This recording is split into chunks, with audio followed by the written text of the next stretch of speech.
Chapter 779. Narisa was surprised that Princess Tana would say this. But on second thought, she was forced to come here for a political marriage, so it was inevitable that she would have some ideas. Anyway, with Princess Tana's personality and ability, it would be difficult for her to get involved in Tayton affairs while she was in Dezhou. Your Highness, you think too much. Narisa smiled calmly. It was the Khan's idea to tell you this.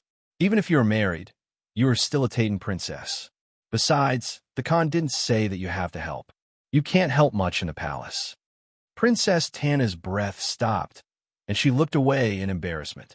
In the past, she could be a free eagle, but now she could only be locked in a golden cage. No one cared how high she could fly. They only cared about how her fur looked.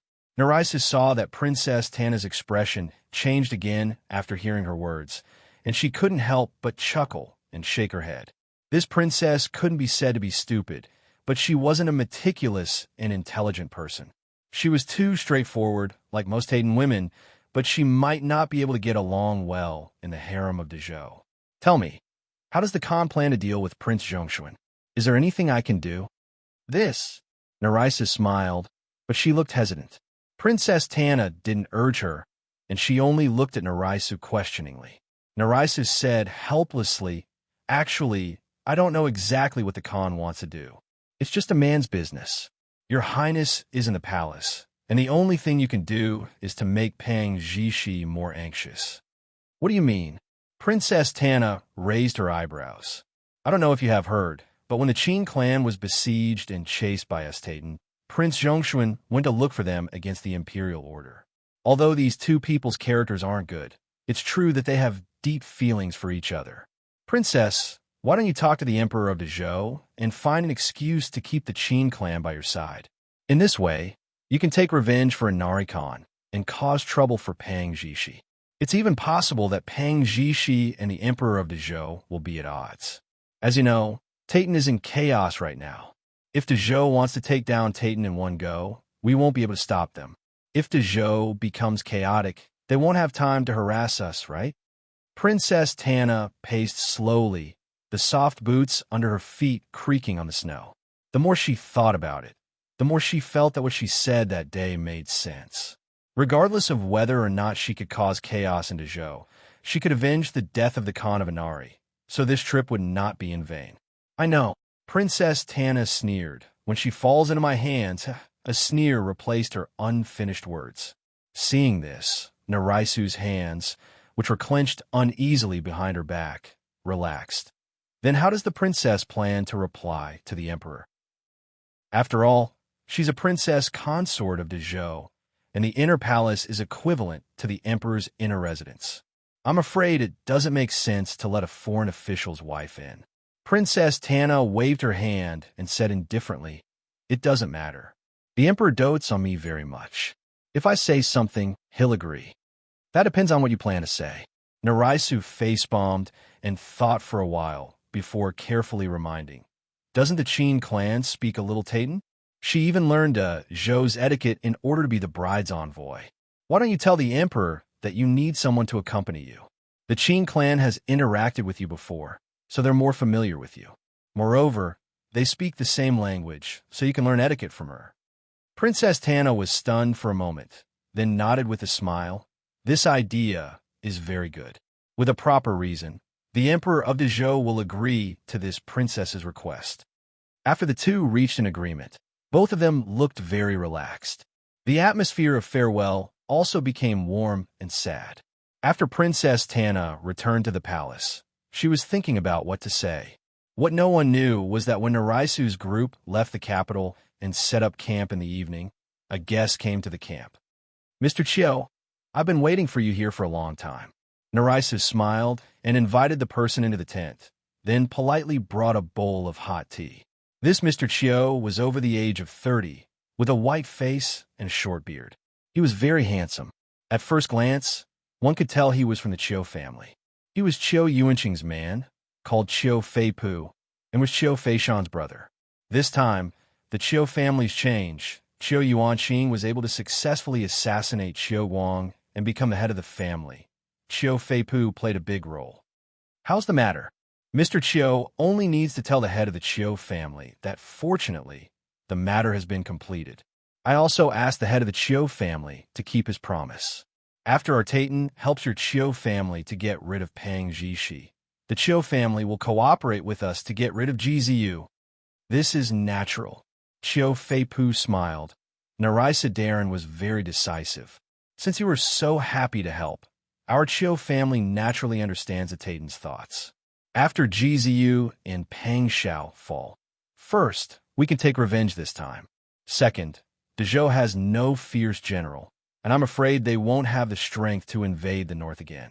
Titan can be safe. Exactly. Narisa picked up the teacup and slowly took a sip. He thought about what to say, and after a moment he said, the head of the Chiu family's plan is very good. You don't have to do it yourself. Dezhou's emperor will naturally help you get rid of Pang Jishi. Chiu Feipu smiled. That's right. Since ancient times, heroes have a weakness for the charms of beautiful women. Pang Jishi can be considered an ambitious and ruthless person.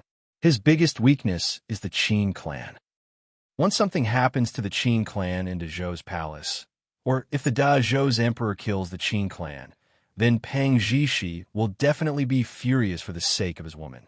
At that time, whether Li Qitian kills Pang Xiao or Pang Xiao rebels and kills Li Qitian, Dezhou will be in chaos. Li Qitian and Pang Xiao will both suffer losses. At that time, the Chiu family can support the Yu Qiyan to rise to power. Actually, Chiu Feipu didn't think highly of the Yu Qiyan. He felt that the Yu Qiyan was too incompetent and too stupid. However, the head of the Chiu family already thought highly of the Yu Qiyan and chose him. Whether it was Pang Xiao or Jiziyu, they both had their own opinions and didn't want to listen. It was better to choose someone easier to manipulate. Moreover, the Yu Qiyan was the orthodox Dayan. Since the Yu Qiyan was chosen, then anyone who could compete with the Yu Qiyan should be eliminated. Li Qitian, Pang Xiao, and Jiziyu should be eliminated. The reason why the Chiu family could cooperate with the Titan was because they had the same goal. Chiu Feipu smiled and stroked his beard. Narisa wasn't as certain as Chiu Feipu. Actually, I have some doubts about this plan. Why would a man go crazy for a woman? Pang Jishi had a lot of troops and has been on the battlefield for so many years. The fact that he can stand tall in the imperial court is enough to prove that he's smart. Would a person like him really rebel for a woman? That's because you didn't see how Pang Xiao attacked Jianchuan City with his troops. Chiu Feipu was in the Chiu family's troops at that time and was so scared that he almost peed his pants. Of course, Chiu Feipu couldn't say that out loud. He just smiled mysteriously. You'll know when the time comes. Don't worry, the Chiu family came up with this idea. When the time comes, we won't blame the Titan for it. If we cooperate to kill Pang Xiao, we'll kill Jiziyu. This is a deal. We won't go back on it. Chapter 780. Qin Yining spent another 2 days leisurely in the mansion. On this day, he was playing mahjong with second madam and chatting in the old madam's room when a young maidservant outside hurriedly ran to the corridor to pass on a message. Reporting to old madam, someone from the palace has come to pass on your majesty's verbal order for 4th grand aunt to go out and listen to the imperial edict. Old madam had been by Qin Huaiyuan's side for a long time, so she had suffered a lot of fright. Now, whenever she heard that your majesty had passed down an imperial edict, her heart would skip a beat and she would feel pain in her chest. Second madam knew about this problem of old madam's and hurriedly soothed her. Qin Yining watched from the side and felt somewhat uncomfortable. After all, the old madam was old. Regardless of whether she had done good deeds or bad deeds in the past, she was her father's biological mother and her grandmother. Old madam said, Sister E, quickly go and take a look at what's going on in the palace. Come back and tell me when you know. Yes, old madam, don't worry. Recently, it's very peaceful everywhere. There shouldn't be any major issues. Qin Yining smiled and comforted her. Her expression was gentle and serious. Seeing this, old madam's heart inexplicably relaxed a lot, and she wasn't so anxious anymore. Good, good. You're a smart child. You can handle the matters outside well. I'm assured in this aspect. Although old madam didn't like Qin Yining because Qin Yining was too smart and difficult to control, she had repeatedly embarrassed her. But in general, Qin Yining's contributions to the family were still great. Not to mention the distant past, Qin Huaining and Qin Baoning's marriage proposal had benefited a lot from the prince's mansion, not to mention other people. Old Madam wasn't stupid. She was just a little lacking in her way of dealing with people because she was too assertive. Now that he had thought things through, and his body was indeed deteriorating day by day, he had restrained his desire to outdo others. His attitude had calmed down, and he was able to see things more clearly. Qin Yining was a little surprised by Old Madam's loving attitude, but he didn't feel too surprised. Matriarch, then granddaughter will go out to take a look. Qin Yining smiled as she stood up and bowed to Matriarch and Second Madam. After he left, Dowager Duchess watched as Qin Yining's figure disappeared into the distance. Then she sighed softly. It's getting harder and harder to survive in this world.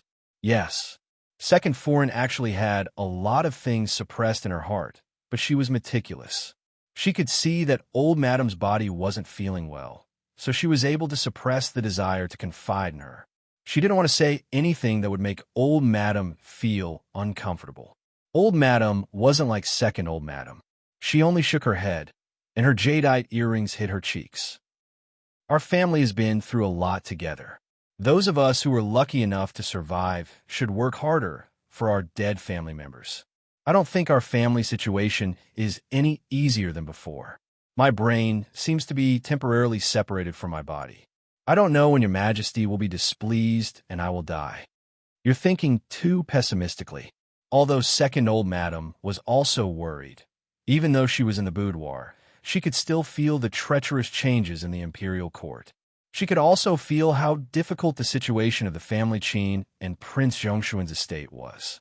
Although they didn't have Qin Yining's sharp political sense, they could still feel the crisis. However, although Second Old Madam thought this way, she couldn't let Old Madam feel more depressed for no reason. She comforted, "Don't worry, Old Madam. Your 3 sons aren't ordinary people. Think about it. Brothers in war, father and son are soldiers. Our family is tied together. Is there any obstacle that we can't overcome? Besides, eldest uncle is very smart. Sister Yi and Wang Yi are also very smart." As she spoke, Second Old Madam gently massaged Old Madam's shoulders. Her fair hands moved on Old Madam's tea-gold brocade jacket, appearing very fair and delicate. Dowager Duchess relaxed her body comfortably and couldn't help but close her eyes. Second Old Madam smiled and said, "Also, even if something really happens, so what? Our family has gone through mountains of daggers and seas of fire together." These words made the two of them think of the tragic massacre in Dian. However, it didn't give people the feeling of pessimism. Instead, it made them feel full of pride. Yes, the men were all busy working hard, hiding under the wings of the men. The womenfolk living a comfortable life couldn't do anything to help. The only thing they could do was to make the family more peaceful and comfortable, and not take the initiative to provoke trouble and complicate matters. This was the only thing the womenfolk could do for the family at present. Qin Yining's side came to the antechamber of the front yard. The one who came to pass on the message was an unfamiliar middle-ranking official. This servant pays respects to Prince Zhongshuan's Fei. Long live Wang Fei. The middle-ranking official respectfully bowed. This gong is excused. Qin Yining's smile was like a flower. He leaned to the side to avoid the other's bow and returned half a bow. He said with a smile, "I'll have to trouble Gong to make the trip. Does your majesty have any orders?" The officials served the people in the palace and were often ordered around by their masters. Even for someone like him who had a slightly higher status, the big fish ate the small fish, and the small fish ate the shrimps. It was not easy to live a good life, and there were not many people who would sincerely respect them as eunuchs. But Qin Yining looked at him with a magnanimous gaze. There wasn't any disdain or contempt, only respect from the bottom of his heart. The middle-ranking official could be considered to have seen countless people in the palace. He could tell who was sincere and who wasn't. He had seen many beautiful women in the palace, but there weren't many who were as approachable as Qin Yining. "Wang Fei, don't be like this. This servant doesn't deserve it. The middle-ranking official once again bowed to Qin Yining. Qin Yining still leaned to the side to avoid it. But this time, he didn't make it difficult for the middle-ranking official to return the bow. The middle-ranking official smiled and said, "This time, I'm here to pass on Your Majesty's verbal order. Your Majesty orders you to immediately enter the palace and accompany Consort Shun." Qin Yining was surprised at first, but he soon understood. Princess Tana was spoiled and wanted to get her to her side so that she could take the opportunity to avenge Henri. Qin Yining's expression didn't change in the slightest. Your Majesty gave the verbal order, which meant that he thought highly of her. If his expression was dark, could it be that he was dissatisfied with the imperial family? Many thanks, Gonggong. I'll immediately prepare. Did Your Majesty say when you'll enter the palace? Wang Fei is too polite. Your Majesty only ordered this servant to come. Presumably, you'll be entering the palace today. Consort Shun asked Your Majesty to choose you to enter the palace to accompany her. First, it's because you can speak the same language. Second, it's because she's familiar with you. Third, it's because you've learned the rules. Wang Fei, this is a great honor. The middle-ranking official said these words with the intention of flattering Qin Yining. Qin Yining accepted it with a smile, but he also saw through the details. It seemed that Princess Tana was really relying on the fact that she was favored and wanted to find an opportunity to deal with him. Li Qitian was also quite relaxed. He actually secretly allowed Princess Tana to cause trouble for him. Qin Yining made up his mind and ordered Jiyun and Bingtang, "The two of you, pack up and follow me into the palace." He also ordered Xian Yun, Qiu Lu, and Lin Xiaozhou, "You guys stay at home and look after the house. Tell my father what happened." Yes. The maidservants responded in unison. Qin Yining ordered the servants to prepare some food and wine to entertain the middle-ranking official first. He politely said, "Excuse me," and went to prepare the luggage. When he returned to the bedroom, the atmosphere was heavier than usual. Jing Zhe and the others had already received the news and were waiting in front of Qin Yining's door. When they saw Qin Yining return, they hurriedly came over and whispered, "Wang Fei, we'll follow you." Qin Yining couldn't help but laugh when he heard this. "How are you going to follow me? It's not like you don't know the situation in the palace. You can't bring a man with you.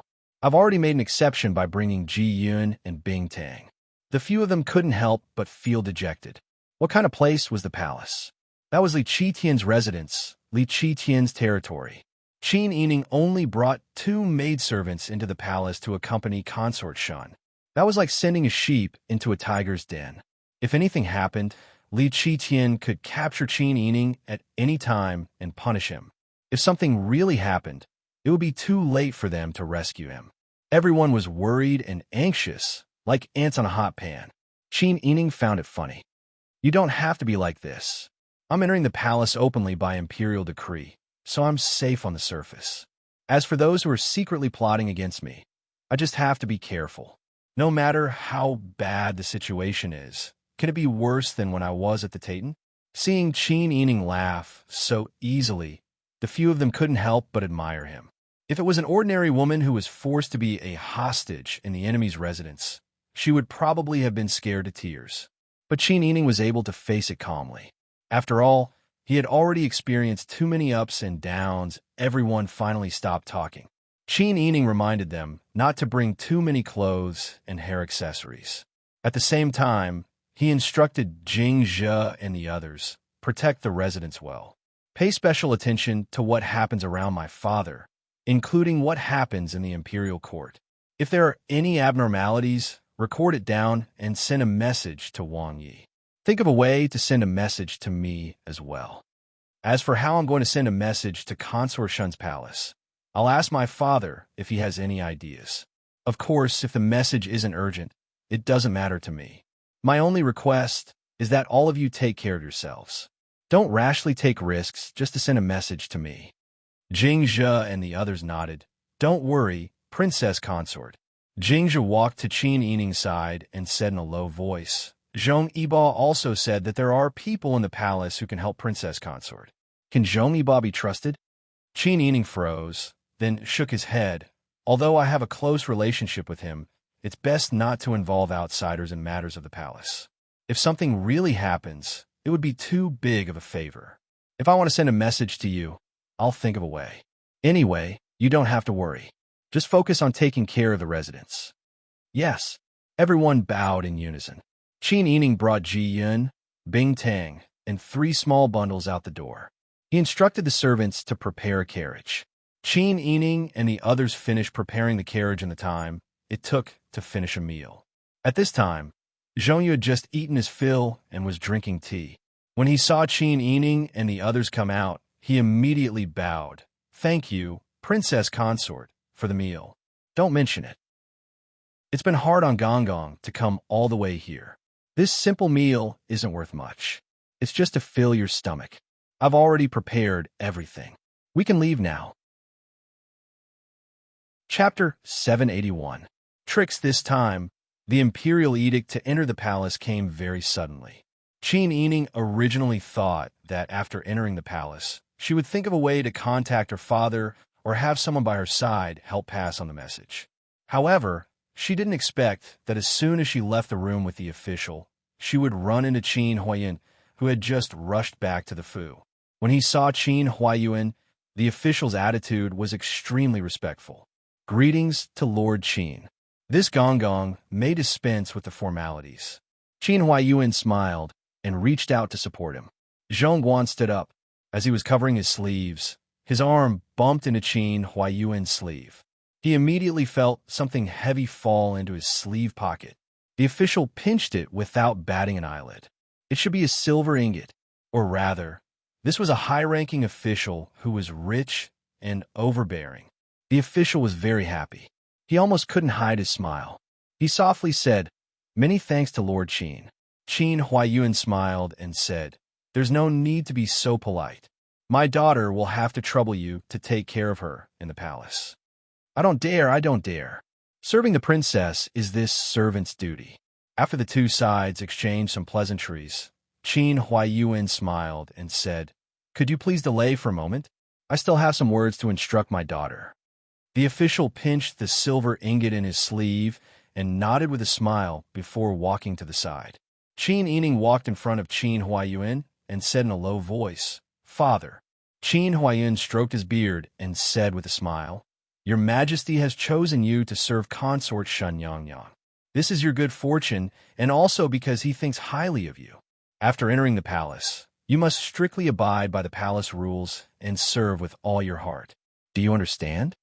Qin Yining immediately nodded respectfully and responded, "Daughter will follow father's instructions." Qin Huaiyuan nodded and pretended to continue telling Qin Yining the rules. In fact, he said in a low voice, "There's an official who serves tea in the imperial study. His name is Jiang Yuan. He is someone that Ji Shi and I have trained. If you encounter an emergency and really can't do it, you can find him." Qin Yining's pupils constricted and his panic gradually spread. She had never known that Qin Huaiyuan had planted spies in the palace. Now, for her to enter the palace this time, Qin Huaiyuan even told her this secret. It was clear that Qin Huaiyuan was the same as her. He was not optimistic about her trip to the palace this time. "I understand," Qin Yining replied in a low voice. Then he smiled and said, "Don't worry, father. I know what I'm doing.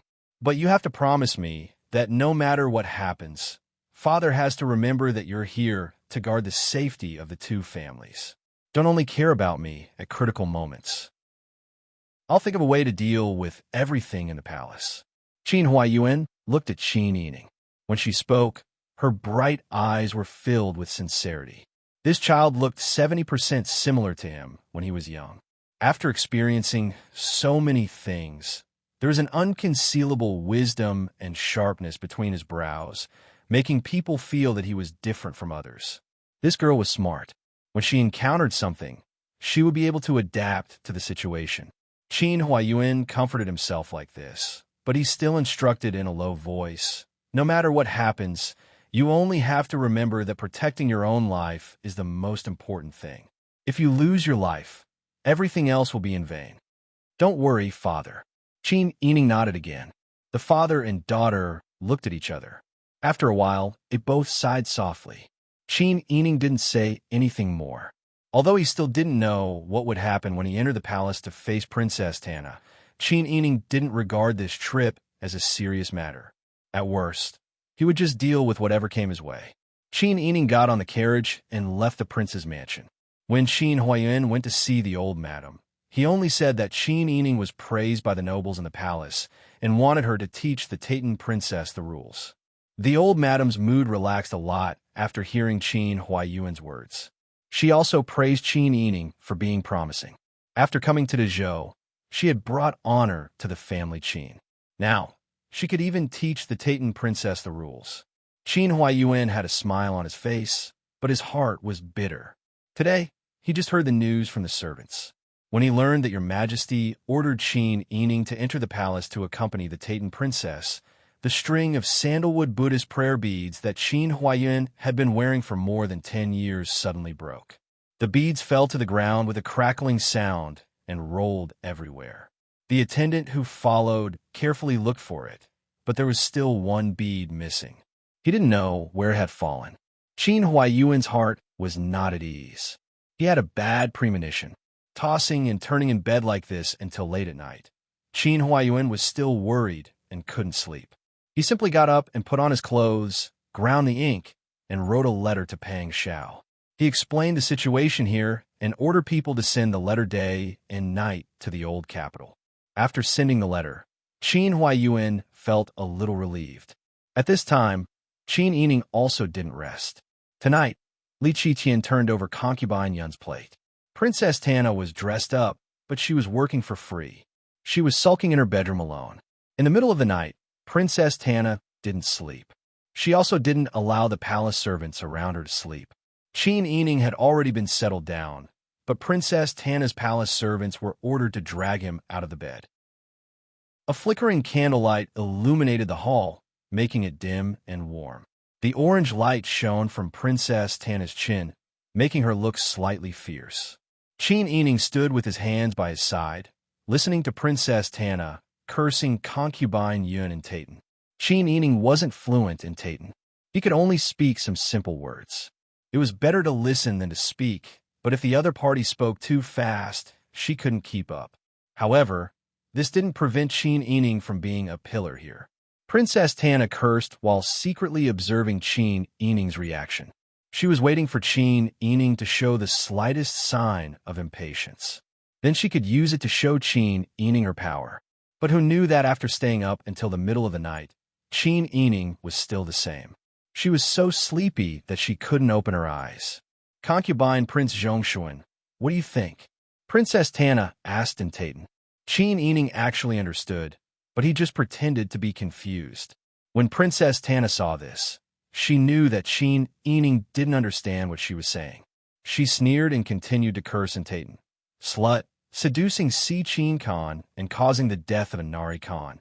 Yet you still have a nerve to stand in front of me. Qin Yining understood most of it and guessed what she meant, but he still pretended not to understand. After listening to Princess Tana's curses for a while, Princess Tana finally couldn't take it anymore and everyone dispersed.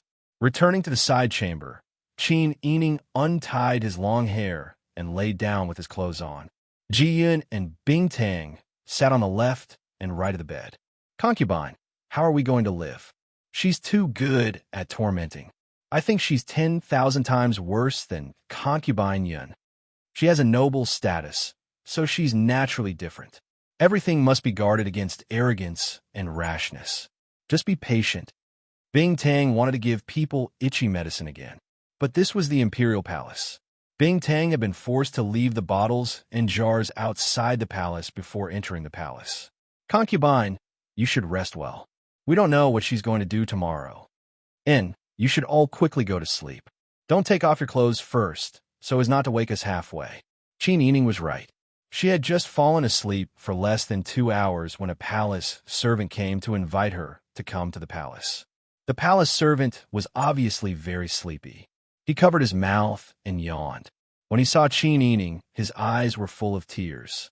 Qin Yining was too lazy to argue with him. Even if he argued, this was Li Qitian's inner residence and Princess Tana's territory. The more she did, the more mistakes she made. The more she said, the more mistakes she would make. She just had to abide by the rules until she could leave the palace. Therefore, Qin Yining didn't ask much and directly followed the palace servant to Princess Tana's bedroom. However, Qin Yining only stood in front of the door of the bedroom and spoke through the grill. "Concubine Shun, if you have any orders, please don't hesitate to say it." This official's wife, Prince Zhongshuan, Qin clan, is listening with respectful attention. Princess Tana's long hair was combed into 2 long braids. She stood in front of the door in her pajamas. As long as she took a step forward, she would be able to see the person outside through the crack of the door. She looked outside and gestured to the servant inside the room. Then, she walked a little farther and whispered, "Come in and talk." Qin Yining didn't move. "Concubine Shun, please think twice. It's late at night.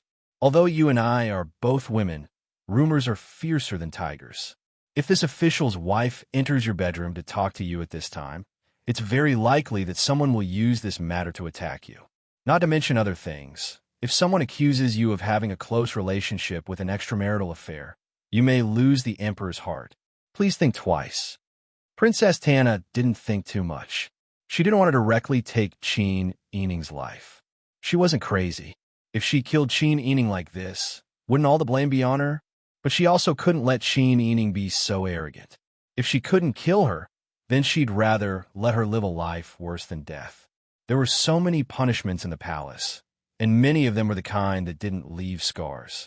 As long as she entered this door, she didn't believe that Qin Yining, a dignified princess, would spread the news outside if she was treated that way. At that time, wouldn't she have to suffer in silence?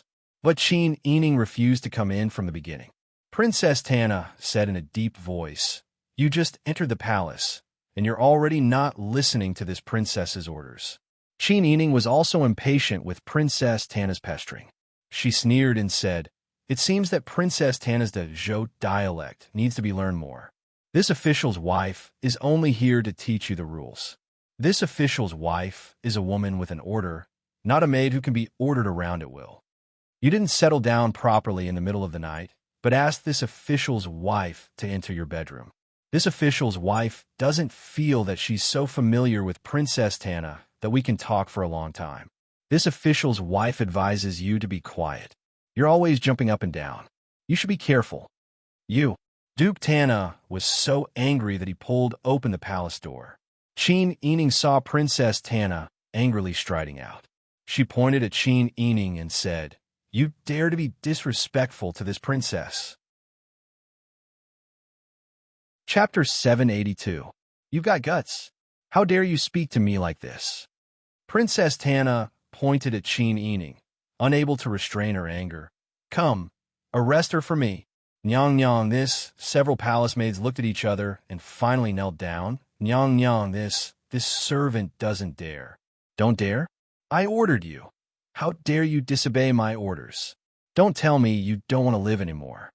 "Nyang nyang, please forgive us, but the princess consort is a woman with a title. This consort Shun Nyang nyang doesn't need to make things difficult for the palace maids." Qin Yining chuckled. "First, I didn't violate the palace rules, and second, I didn't harm consort Shun Yang Yang. It wasn't a sudden, vicious incident, and only the imperial clan court can convict me. Now, I just said a few words. To put it bluntly, I received the imperial edict to teach you the rules of Zhou, and you want to kill me. Not only is this difficult for me, but the palace maids are also very difficult. You, Nyang Yang, please have a good rest. Tomorrow morning, you have to greet the Empress Dowager and the Empress. Don't delay your business. I will leave first." After Qin Yining finished speaking, she didn't care about Princess Tana's expression. She turned and walked to the side hall. Princess Tana hurriedly chased after her, stomping her feet in anger. Tayton gradually cursed. Qin Yining acted as if she didn't hear anything and directly returned to the side hall. Only then did Princess Tana realize how degrading her actions were. Even if no one understood what she said, everyone could see that she was reprimanded by a woman, and this woman was invited by herself to accompany her and teach her the rules. The cold air of the first month gradually calmed Princess Tana down. She turned and returned to the bedchamber with a straight face. She waved her hand and dismissed the servants who were prepared in the hall just now. The future is long. Your Majesty is doting on me now, so I'm not in a hurry. Qin Yining returned to the side hall. Ji Yun and Bing Tang had been waiting for a long time. How is it, Princess? What's the matter with that Taitan princess? You must go back to the Empress tomorrow. Qin Yining patted Bing Tang's hand comfortingly and said, The Empress can't even take care of herself. She doesn't have the means to protect me. Also, there is no evidence. If I say it, it will seem like I'm sowing discord between the Empress and the Empress. How can there be no evidence? I saw it all. Bing Tang was so angry that her face turned red. Ji Yun shook her head and said with a frown, Princess Consort is right. We can testify, but we are Princess Consort's trusted aides. Our words are not enough to testify. The palace servants of Chuxiu Palace had to make a living under Consort Shun. Who would dare to stand up and testify against Consort Shun? It's not like I don't want to survive in the future. Then are we just going to let her torment Wang Fei like this? Bing Tang was a little anxious. How can Wang Fei's body endure this torment? She won't let people sleep in the middle of the night, and has people stand by her side to listen to her speak.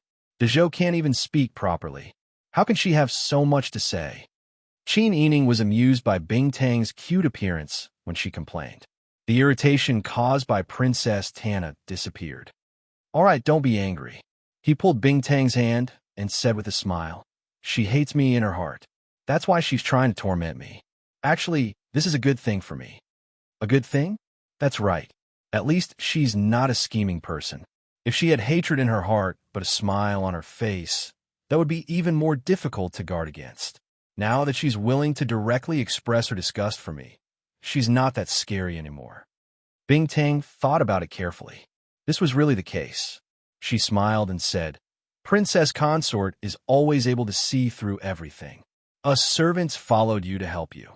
In the end, when something happened, it was you who comforted us. What are you saying? Qin Yining pulled Ji Yun with the other hand and let them sit on either side of her. She said sincerely, If it wasn't for me, why would you be dragged into the palace? You have to be careful in every aspect of your life in the palace. Even if you didn't make a mistake, you will still be found by things. I'm actually a bit worried. I'm being targeted because I'm Ji Shi's wife. It's our identity that caused this situation. But you are innocent. What are you saying, Princess Consort? Ji Yun and Bing Tang shook their heads. Bing Tang said, We've experienced so many difficulties together. We've overcome so many difficulties. Well, have we ever been afraid? Why are you talking about tiredness again? If Princess Consort didn't appear back then, the Demon Empress people would have sneaked into Fairy Temple and assassinated me. Would I be able to live peacefully until today? I'm not the only one who thinks so. Jian also thinks so. That's right. Jian also said, Princess Consort is a kind person. Wang Yi also saved this servant's life. If Wang Yi hadn't taken me in back then, this servant would have starved to death. Also, this servant didn't say thank you when we were in the limelight with Princess Consort. Now that we're in trouble, this servant is resentful. What kind of person would this servant be? Bing Tang nodded repeatedly. Qin Yining sighed and patted their shoulders. I know what you're thinking. Don't worry. I will definitely protect you. We will all leave the palace safely. Yes, this servant knows. The three of them were master and servant. But now that their lives were in the hands of others, they relied on each other like sisters. Qin Yining sometimes felt that he was really lucky. Although he had been bumpy when he was young, he had his adoptive mother to raise him. When his adoptive mother was seriously ill, his beautiful brother helped him. He went up in the mountains to survive. He dug wild vegetables, herbs, and hunted for a living. The hunters and doctors he met were mostly good people. She was like a weed in the wilderness. But who would have thought that she would be met by her father's advisor? Based on her appearance and her father's similarity, she was found and brought back. Her life was full of ups and downs, but there were also hidden surprises everywhere. Perhaps this trip to the palace was very dangerous, but who could say that there was no hope? The three of them let their hair down and slept in their clothes for the night. Fortunately, Princess Tana was also tired. She slept deeply and didn't have the mind to torment others.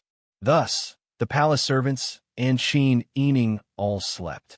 Early the next morning, Princess Tana changed into a light green robe with narrow sleeves. She wore a hat with pearl tassels and feathers on her head. Her hair was neatly coiled up. Tatin on her body looked very unique in this palace where palace clothes could be seen everywhere. In addition, she was tall and her appearance was full of exotic charm. It was really a strange scene. No wonder Li Qiqian liked her. Qin Yining smiled when he saw it. Princess Tana looked at Qin Yining. What do you mean? What are you laughing at? Replying to Imperial Concubine Shun's words, Imperial Concubine's dress is elegant and beautiful. Princess Tana was happy when she heard this. She rolled her eyes at Qin Yining. At least you have a little taste. Qin Yining smiled and said, Imperial Concubine's beauty is obvious to all. Princess Tana smiled and said, Follow this princess to Xi'an Palace. Yes. Qin Yining lowered his head and followed behind Princess Tana with Ji Yun and Bing Tang. Princess Tana was used to seeing the majestic and rough palaces of the Taiten. She had been in Dezhou for a few days now, but every time she saw the exquisite and gorgeous palace of Dezhou and the imperial gardens that were still beautiful even in winter, she couldn't help but slow down and admire them. She even felt that it was strange that her father and ancestors always wanted to invade the south. Who didn't want to have such a rich and beautiful place? If the Taiten people could come to Dezhou to graze, wouldn't there be bigger, more, and more lush pastures? Princess Tana's eyes were shining, and her heart was full of envy. This expression was seen by Imperial Concubine Yun, who was wearing a light blue palace dress and a white fox fur cloak. Io, this princess was wondering who it was. Isn't this Imperial Concubine Shun's little sister? Imperial Concubine Yun walked over slowly, her charming eyes sizing up Princess Tana, her heart full of disdain. She's just a barbarian. Look at how she's dressed. It's strange and ugly. Although she looks all right, her skin is too rough, and she looks much rougher. She doesn't look like a woman at all. Imperial Concubine Yun once again judged Princess Tana in her heart, and at the same time, despised her. Imperial Concubine Yun relied on her beauty and status. She didn't even care about the Empress in the palace. Now that a barbarian princess has won your majesty's favor, she couldn't find any other way to vent her disdain except to despise this person every time they met. Imperial Concubine Yin didn't like Princess Tana, and Princess Tana also didn't like Imperial Concubine Yin. In particular, she couldn't understand Zhou's words very well. This Imperial Concubine Yin spoke like a sparrow that had eaten too many melon seeds. She always spoke quickly, and her voice was always chattering, which annoyed her to no end. It was fine if she didn't understand what she said, but she was also so arrogant. Wasn't it just because she had the Empress Dowager as her aunt? She was so proud that it was as if she had received an imperial edict to bestow her the title of Empress. Princess Tana coldly snorted, ignoring Imperial Concubine Yun. Imperial Concubine Yun's gaze bypassed Princess Tana and stared at Qin Yining. Prince Zhongshuan's Imperial Concubine. Yes, this subject's wife pays respects to Imperial Concubine Yun. Qin Yining smiled and bowed. Imperial Concubine Yun sneered, and her gaze wandered between Princess Tana and Qin Yining. Then she sneered, "You're really fierce. Whoever is favored, whoever is powerful, you're fawning over them. Previously, you were like a dog trying to curry favor with the Empress, but now you can't stand the Empress's cowardly appearance, so you've turned to Imperial Concubine Shun?"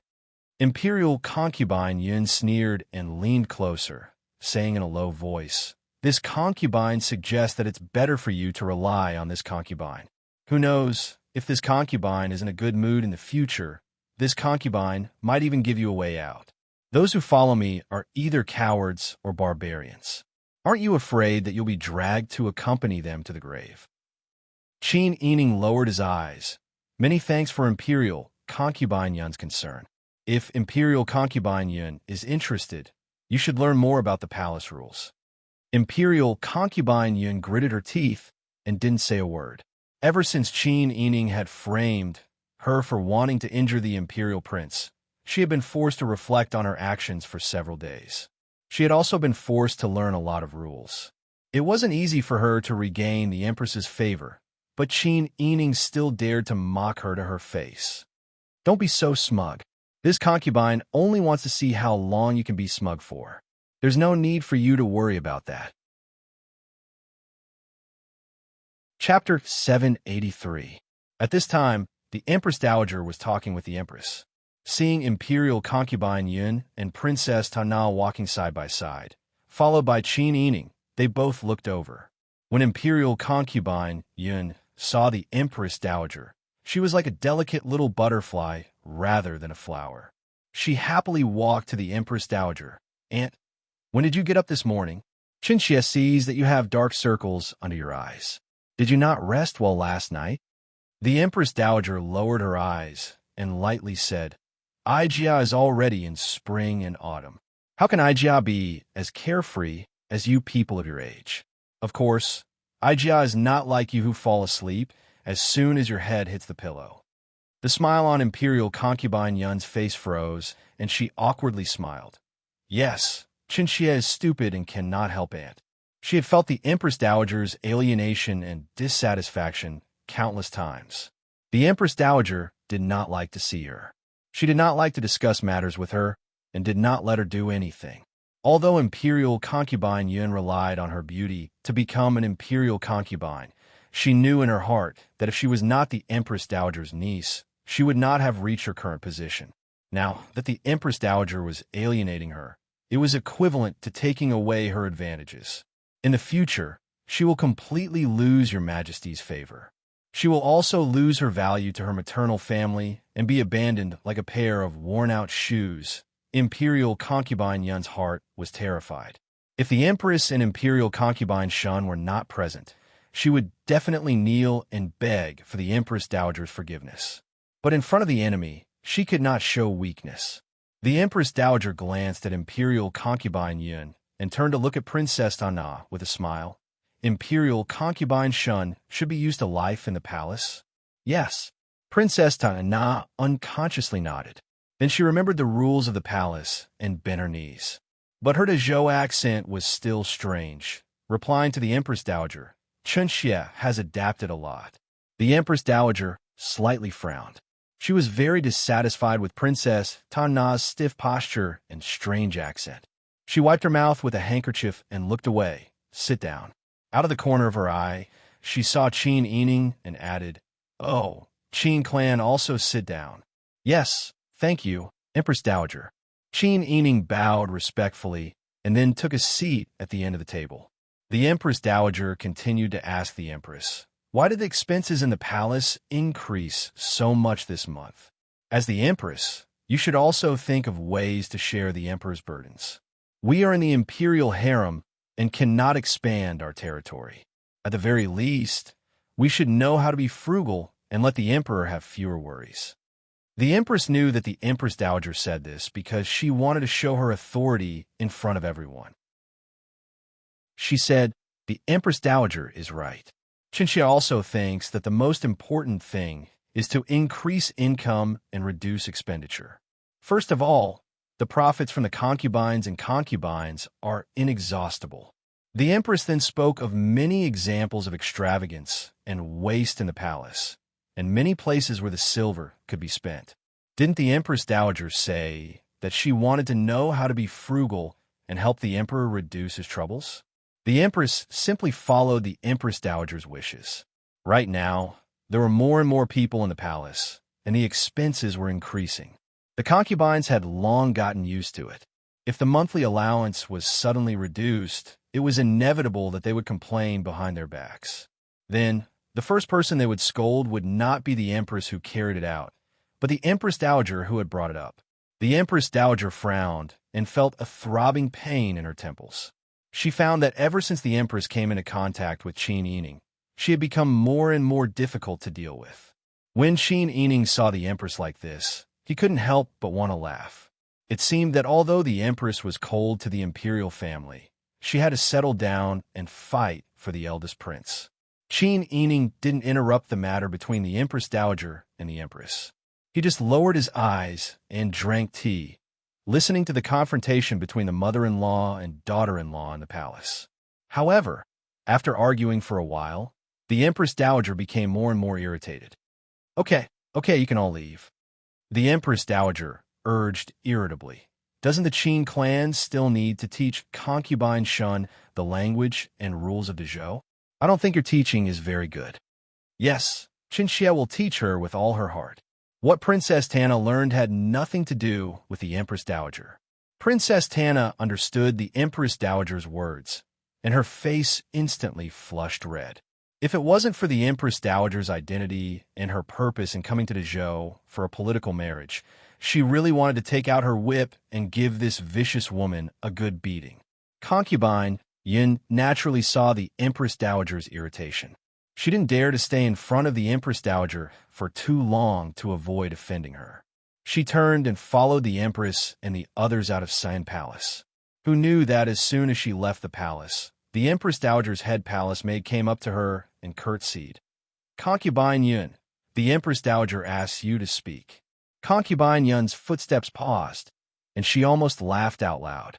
Was her aunt finally not annoyed with her anymore? Concubine Yun's footsteps flew back into the palace. The Empress and Princess Tana both saw it, but Concubine Yun was the Empress Dowager's niece. They used to get along like this, so the two didn't take it to heart. When the group reached a fork in the road, the Empress smiled and said to Qin Yining, Wang Fei is now living in Chushu Palace. Is there any inconvenience? If there's anything, just tell me. There's no need to be polite. Yes, this subject's wife thanks the Empress for being considerate. Qin Yining smiled and thanked her. Princess Tana coldly snorted. It's a pity that no matter how close you are, you still have to live in this palace. After saying this, she didn't care about her status or etiquette, turned and left. Qin Yining helplessly smiled at the Empress, curtsied and said, This subject's wife will retire. Then she led the others to catch up with Princess Tana's footsteps. The Empress frowned worriedly. On the way back to the palace, Sun Mama comforted her. Nyang doesn't need to worry. Prince Zhongshuan's consort is intelligent and courageous. Even in concubine Shun's palace, she shouldn't be at a disadvantage. This servant is worried about Nyang. Everything is fine with this palace. What is there to worry about? The Empress asked in confusion. Sun Mama said, Nyang's temper is too good. Originally, with concubine Yun, she always used the Empress Dowager's power to harm Nyang. Now, with the addition of concubine Shun, who is usually favored by the Empress Dowager, wouldn't Nyang be surrounded by enemies? The Empress shook her head. No matter how many favored concubines there are in this palace's days won't be easy. Just like what Prince Zhongshuan's consort said to this palace before, if I don't work hard, this palace's Hao Ji will only be bullied in the future because of this palace's cowardly and useless mother. So for this palace, having a few enemies is the same thing. Sun Mama smiled. Nyang is more open-minded than before. Yes, this palace also feels that this is all thanks to Prince Zhongshuan's consort. Qin Yining followed Princess Tana back and heard a lot of her complaints.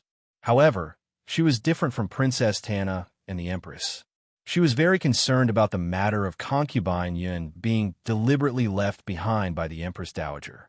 Qin Yining's sense of crisis was very strong. Once in the mountains, she relied on a sense of crisis similar to that of a beast to avoid many dangers. This time was the same. She always felt that something would happen when she entered the palace this time. This night, Li Qiqian turned over Princess Tana's card. Qin Yining was able to have a good night's sleep. Chapter 784. Qin Yining knew that Princess Tana and the Khan of Inari had similar temperaments. They were not stupid, but they were both straightforward people. This was the same as many people she had met in Taitan. With such a straightforward temperament, it was almost impossible for her to hide her thoughts. Princess Tana's complacency today was different from the past, when Li Qiqian summoned her. There seemed to be a hint of schadenfreude. Qin Yining couldn't help but be alert. She pretended not to understand Princess Tana's provocation. She only smiled and listened, but didn't take the bait. Even Bing Tang and Ji Yin noticed Qin Yining's abnormality. After lunch, Princess Tana took a nap in the bedroom. Qin Yining also had some free time. She talked to Bing Tang and Ji Yun in the side chamber. Today, Wang Fei seems to be particularly cautious. Ji Yun asked in a low voice, "Did something happen?" Qin Yining leaned against the warm couch by the window with a soft ink cushion in her arms. She said tiredly, "It's nothing. I just feel that Consort Shun looks different today. It's like she's proud of something she's done. So I'm more cautious. After all, some word can be said once. If you say it many times, not only will it be useless, but it will also be easy for people to use it against you." Jian nodded and said, "Wang Fei is right." Bing Tang also said, "These days, I've been paying attention to Wang Fei's diet. Although there's an imperial kitchen in the palace, the favored concubines have their own small kitchens. I see that Consort Shun often asks the small kitchens to make some Tatan snacks for her. When Wang Fei is with Consort Shun, you have to pay attention to what you eat." Qin Yining pondered for a moment and said, "It's not a wise move to poison me. To put it bluntly, if I'm poisoned to death, whether it's my father or Wang Yi, they will find a coroner to investigate. If something is found, Consort Shun won't be able to gain anything. But Hoba, come out quickly. How can the princess consort say anything? Aren't you afraid of breaking the taboo?" Bing Tang was so anxious that he almost Qin Yining a few times. Qin Yining looked at her and laughed. "All right, I was just making an example. I'm not stupid enough to let others poison me." Jian's expression was also not very good. "Princess consort, aren't you being too open-minded? Us servants are all extremely anxious, yet you don't take it seriously. Let this servant give you a reminder. Don't take it to heart. Wang Fei, you are very intelligent. You know what you should and shouldn't do, but not everyone knows what they should do. What if you meet someone who can't think straight and really poisons you? There are still many fools in this world, and there are more impulsive people than rational people. Princess consort, you have to consider everything." "That's right. Your Highness, you have to be more careful." Ji Yun and Bing Tang spoke one after another. Qin Yining also sat up straight and said seriously, "I understand. She indeed didn't consider this layer and made the mistake of judging others by her own standards." Qin Yining, Ji Yun, and Bing Tang spent the day cautiously. What made people heave a sigh of relief was that nothing unexpected happened that day. That night, Li Qitian flipped Princess Tana's card again. Qin Yining took the opportunity to sleep well. In the dead of night, Li Qitian was in the arms of a beauty. Just as he was about to fall asleep, a pair of smooth lotus arms wrapped around him again. The soft little hands were not shy at all as they messed around under his body. Li Qitian let out a chuckle from his throat. He turned over and pressed Princess Tana down. His fingers pinched her sensitive tip as he said, "What's wrong? Why are you so passionate today?" Princess Tana gasped a few times in surprise. She pressed Li Qitian down and turned over. Instead, she pressed down on him. After being flipped over, Li Qitian was inevitably exhausted. His big hands were still lingering on Princess Tana's creamy skin. Princess Tana's voice was hoarse and languid. She spoke very slowly in the language of Dezhou, which she was not familiar with. "At first, I hated the Khan to death when he wanted me to come for the peace marriage. Is that so? That's understandable," Li Qitian said with his eyes closed. Princess Tana said again, "But now I don't hate him at all." "Why?" Li Qitian said cooperatively. "Because if you didn't choose me to come for the peace marriage, I wouldn't have met your majesty. I didn't expect it before. The person who is said to be so unbearable by the Qin clan is such a brave and heroic real man." Li Qitian suddenly opened his eyes when he heard this. His hands were still moving, and his voice was still languid. "Is that so? Well, you just said, who said that who is an unbearable person?" Princess Tana was stunned. She covered her mouth and took a breath of cold air. I didn't say anything. I just think that it's great to meet your majesty." Li Qitian narrowed his eyes. He leaned over and grabbed Princess Tana's shoulder. "What did you hear about me before?" Nothing. Princess Tana seemed to be anxious. Her sparkling eyes were misty, and her voice was trembling. "Your Majesty, just now you don't say that I misheard." Li Qitian sat up and grabbed the bright yellow undergarment to put on. Princess Tana, who was wrapped in the quilt, also sat up hesitantly and hugged the quilt. Her round shoulders and beautiful collarbones were exposed outside the quilt. Her healthy skin was full of youthful vitality and fragrance, making it difficult for people to move their eyes away. Li Qitian's movement of putting on his clothes paused. Princess Tana lowered her head and said, "It's nothing. It's just that these days, the Qin clan has been teaching me the Dezhou language and rules in my palace. I can't speak the Dezhou language very well now. There are many meanings that I can understand, but I don't know how to speak them. The Qin clan probably thinks that I don't understand. When she was caught and sent to the Titan, she said a lot of bad things about you in order to survive. Now, her words are full of sarcasm. She said that I was stupid, so I was matched with a stupid emperor. I also heard her say, she said, what did she say?" Li Qitian asked with a smile. Princess Tana's head lowered even more. "Your Majesty, if you don't blame me, I will tell you. I don't blame you. I can't wait to love you. How can I blame you?" Princess Tana smiled timidly and said, she said that you shouldn't be the emperor of this world, but her husband should be the emperor instead. She also said that if her husband didn't want to be the emperor, it wouldn't be your turn now. She didn't have the courage to finish her words. Because at this time, Princess Tana was like a sensitive little leopard that had discovered the danger. She consciously closed her mouth. Li Qitian's eyes were too scary. It seemed that he could strangle her at any time. Princess Tana calmed down a little at this time. Her determination to avenge the Khan of Inari couldn't help but be temporarily put down under Li Qitian's poisonous and cold gaze. She always thought that she was a bird that could fly freely. But in front of Li Qitian, she found that she might not even have the courage to flap her wings. Li Qitian was silent. Even if he didn't speak, his strong aura made Princess Tana couldn't help but shrink back. If it was a normal day, Li Qitian might not believe Princess Tana's words.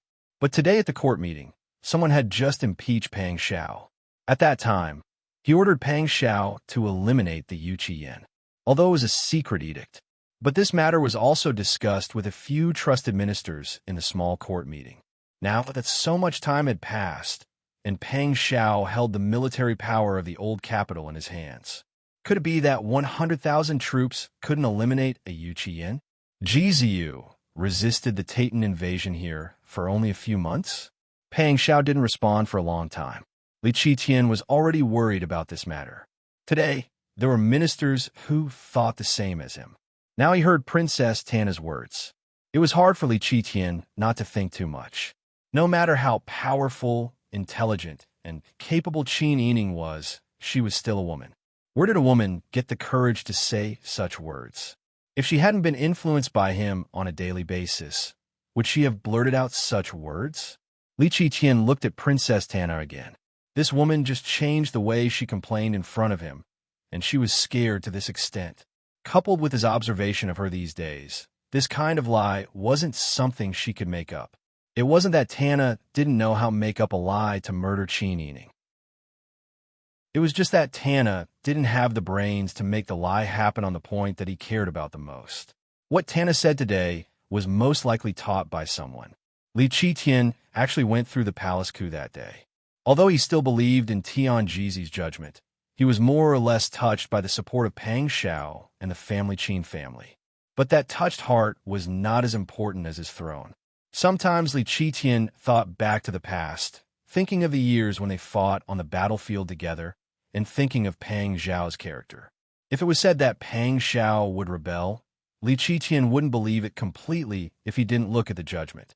If Pang Xiao had the intention to rebel, there were indeed many opportunities for him to succeed. Not to mention anything else, when he was trapped in the underground palace, he could have killed him directly. But wasn't he still alive and well now? But Tian Jizi's words and the minister's reminders made Li Qitian unable to stop thinking about it. Should he believe Pang Xiao or not? If Pang Xiao was eliminated, there would be no mistakes. But if Pang Xiao was really eliminated, Would there be people talking behind his back, saying that he couldn't tolerate meritorious officials, that he had just ascended to the throne, and that he had no tolerance for others? Thinking of this, Li Qitian frowned, and a deep vertical line appeared between his eyebrows. He had to prove that Pang Xiao did have the intention to rebel, so killing him was justified, right? Princess Tana's heart was beating like a drum. She trembled and approached Li Qitian. She hooked Li Qitian's sleeve with her little finger and shook it. "Your Majesty, did I say something wrong?" Li Qitian looked at Princess Tana and smiled gently. His fingers scratched the bridge of her nose, and he hugged her to lie down. "It's getting late. Let's settle down." "Your Majesty, I have to go back to the palace later. I allow you to sleep here tonight." Li Qitian smiled. He hugged the soft beauty and closed his eyes to sleep. Princess Tana rested her head on Li Qitian's shoulder, buried her face in his body, and quietly breathed a sigh of relief. She cursed Naraisu in her heart. She did as Naraisu said, but the Emperor of Dezhou had a strange look on his face, as if he wanted to kill her. For a moment, she really thought she might be killed. Chapter 785. Qin Huaiyuan ordered someone to deliver the news to the old capital, and arrived almost at the same time as Mu Jinghu and Xiu Feishan. Mu Jinghu and Xiu Feishan often took the waterway, and with Xiu Feishan's strong financial resources, the carriage they took was stable and fast.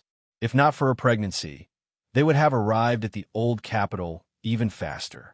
The two did not go directly to the military camp to find Pang Xiao, but disguised themselves and went to the Qin residence, using the back door that was specially used to deliver food. "Shan, why do you have to go through so much trouble? I can easily bring you in by climbing over the wall, and I promise you won't lose a single hair." Mu Jinghu hugged Xiu Feishan, and under the guidance of Jinghu Wei, who was left behind to guard the Qin residence, they walked into the inner residence. Xiu Feishan smiled. "This is safer. Although there is no master in the Qin residence now, there are still servants left to look after the house. The servants also need to eat, so it will be less suspicious. Even if someone asks, Wang Yi and the family Qin servants will be evasive. But if we climb over the wall, once we are seen, there will be more trouble in the future." "Yes, you're right." Mu Jinghu carefully supported Xiu Feishan for a long time and walked along the corridor. His tone was gentle, and his hand supported Xiu Feishan like a mother hen protecting a chick, afraid that she would bump into something. Xiu Feishan could not help but laugh again. Mu Jinghu and Xiu Feishan did not wait long before Pang Xiao returned from the military camp. He only brought Huzi with him. The two of them spurred their horses and boldly entered the Jiaomen. Along the way to the reception pavilion, Pang Xiao saw Mu Jinghu and Xiu Feishan and was naturally happy. Before Xiu Feishan came, she had already sent a letter to Pang Xiao, so Pang Xiao already knew about Mu Jinghu and Xiu Feishan's marriage. But when they met, it was inevitable that they would tease each other.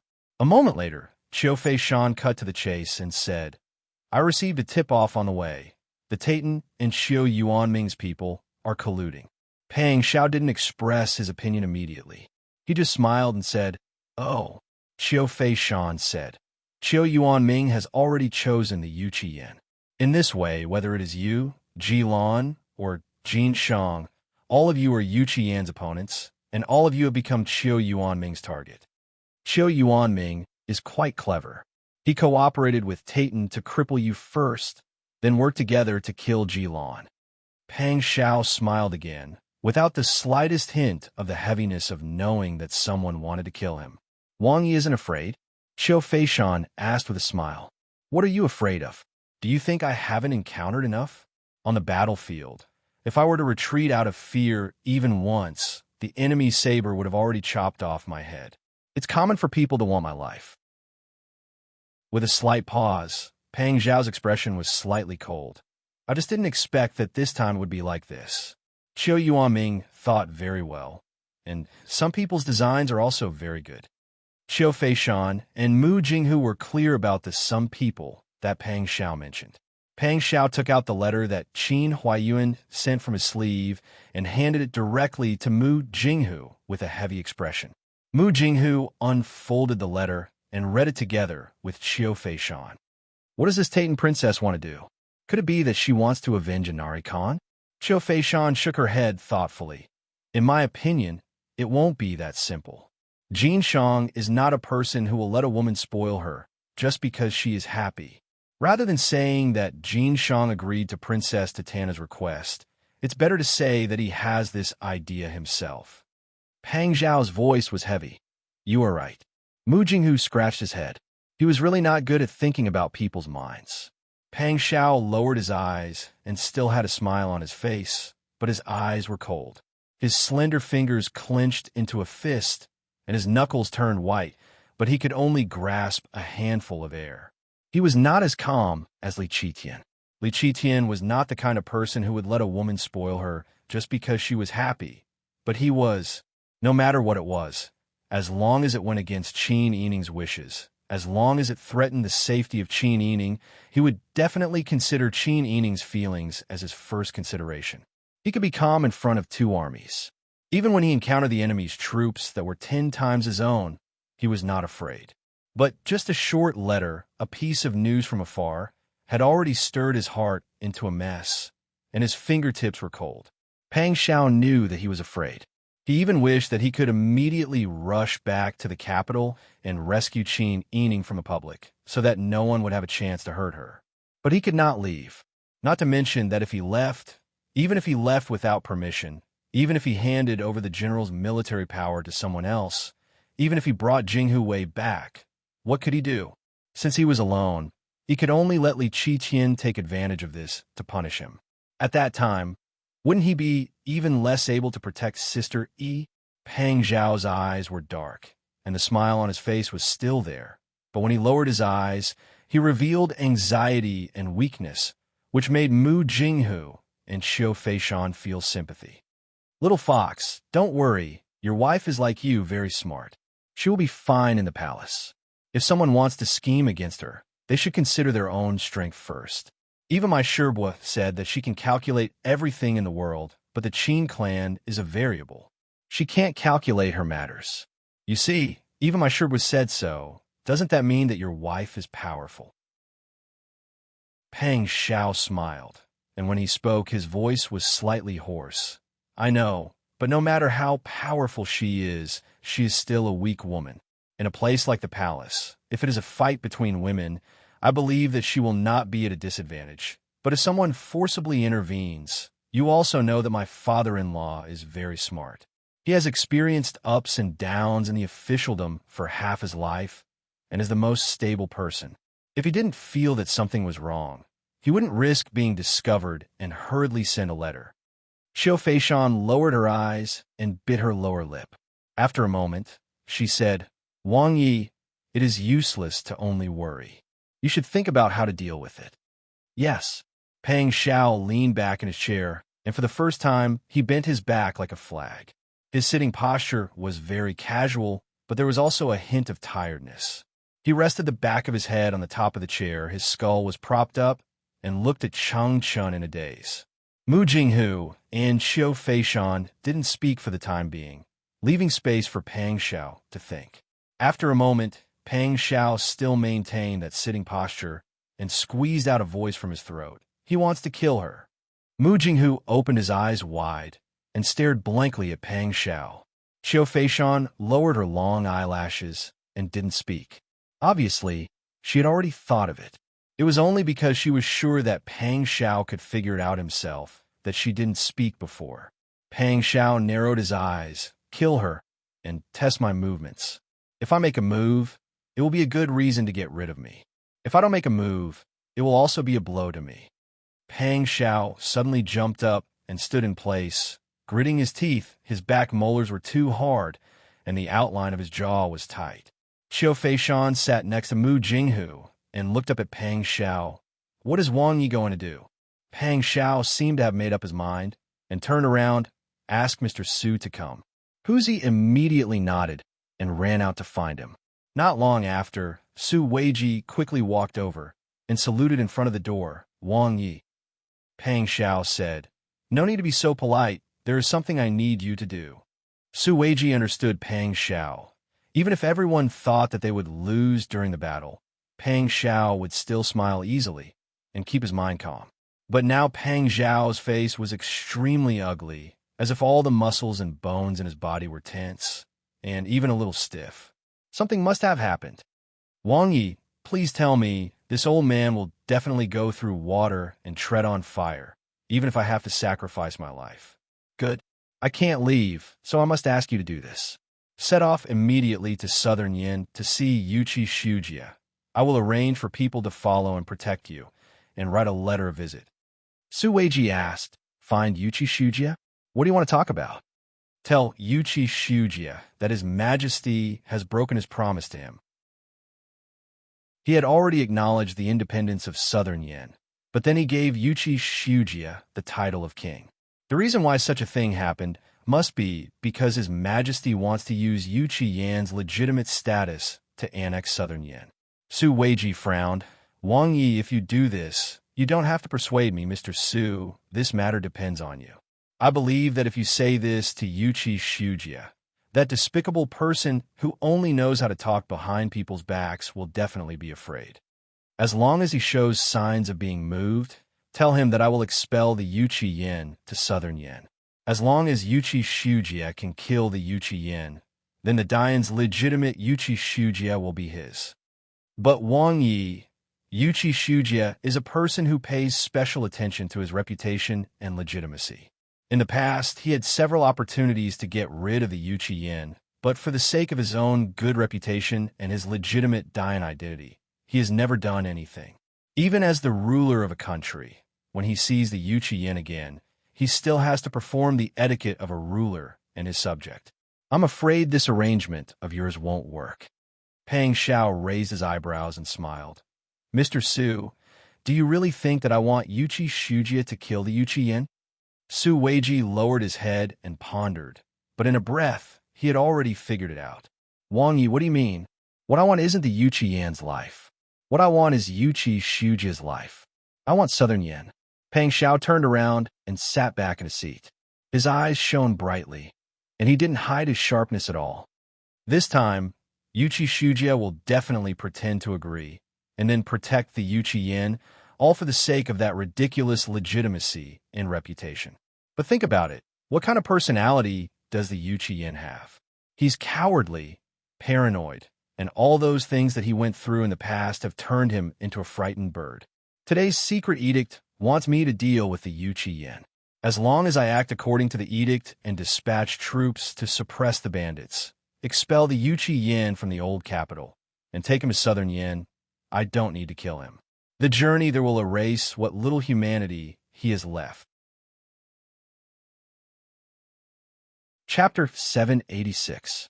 Su Weiji's eyes lit up as he said, This old man understands Wang Ye's intentions. This time, the one who will die will not be the Yuchi Yin, but Yuchi Shujia. That's right. Yuchi Shujia will definitely help the Yuchi Yin. As long as the Yuchi Yin and Gu Shixiao know that you contacted Yuchi Shujia in private, they will definitely act like petty people and strike first to gain the upper hand.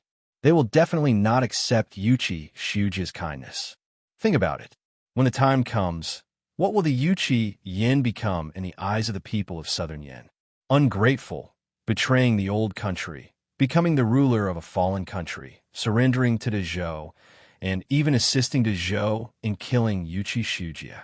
Killing Yuchi Shujia is one thing, but if he is willing to become the emperor himself, it can be considered as usurping the throne.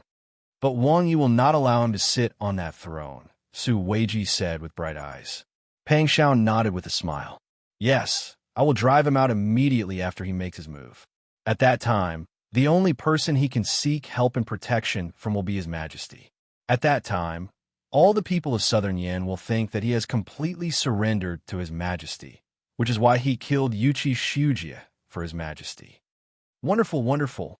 In this way, Wang Yi can completely integrate the old capital with the leaderless Southern Yin. Su Weiji clapped his hands. Since Wang Yi has this plan, he can't have thought of it all at once. Wang Yi must have planned this for a long time. Why didn't he say it earlier? Pang Zhao's eyes were pitch black, like a bottomless cold lake. Why? Of course, it was because he was too stupid. For the sake of the country, for the sake of the people's safety, he would rather endure Li Qitian's deliberately making things difficult for him and think of ways to avoid him. He only wanted to protect himself. But what did he get in return for his concession? Li Qitian actually wanted to kill his sister Yi again.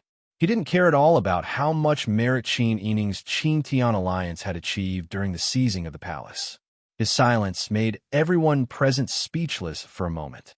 Others might not know, but Su Weiji, who had been by Pang Zhao's side for many years, knew very well that Pang Zhao valued friendship the most. Not only the love between a man and a woman, but also the brotherly love between him, Li Qitian, and Ji Ziyu.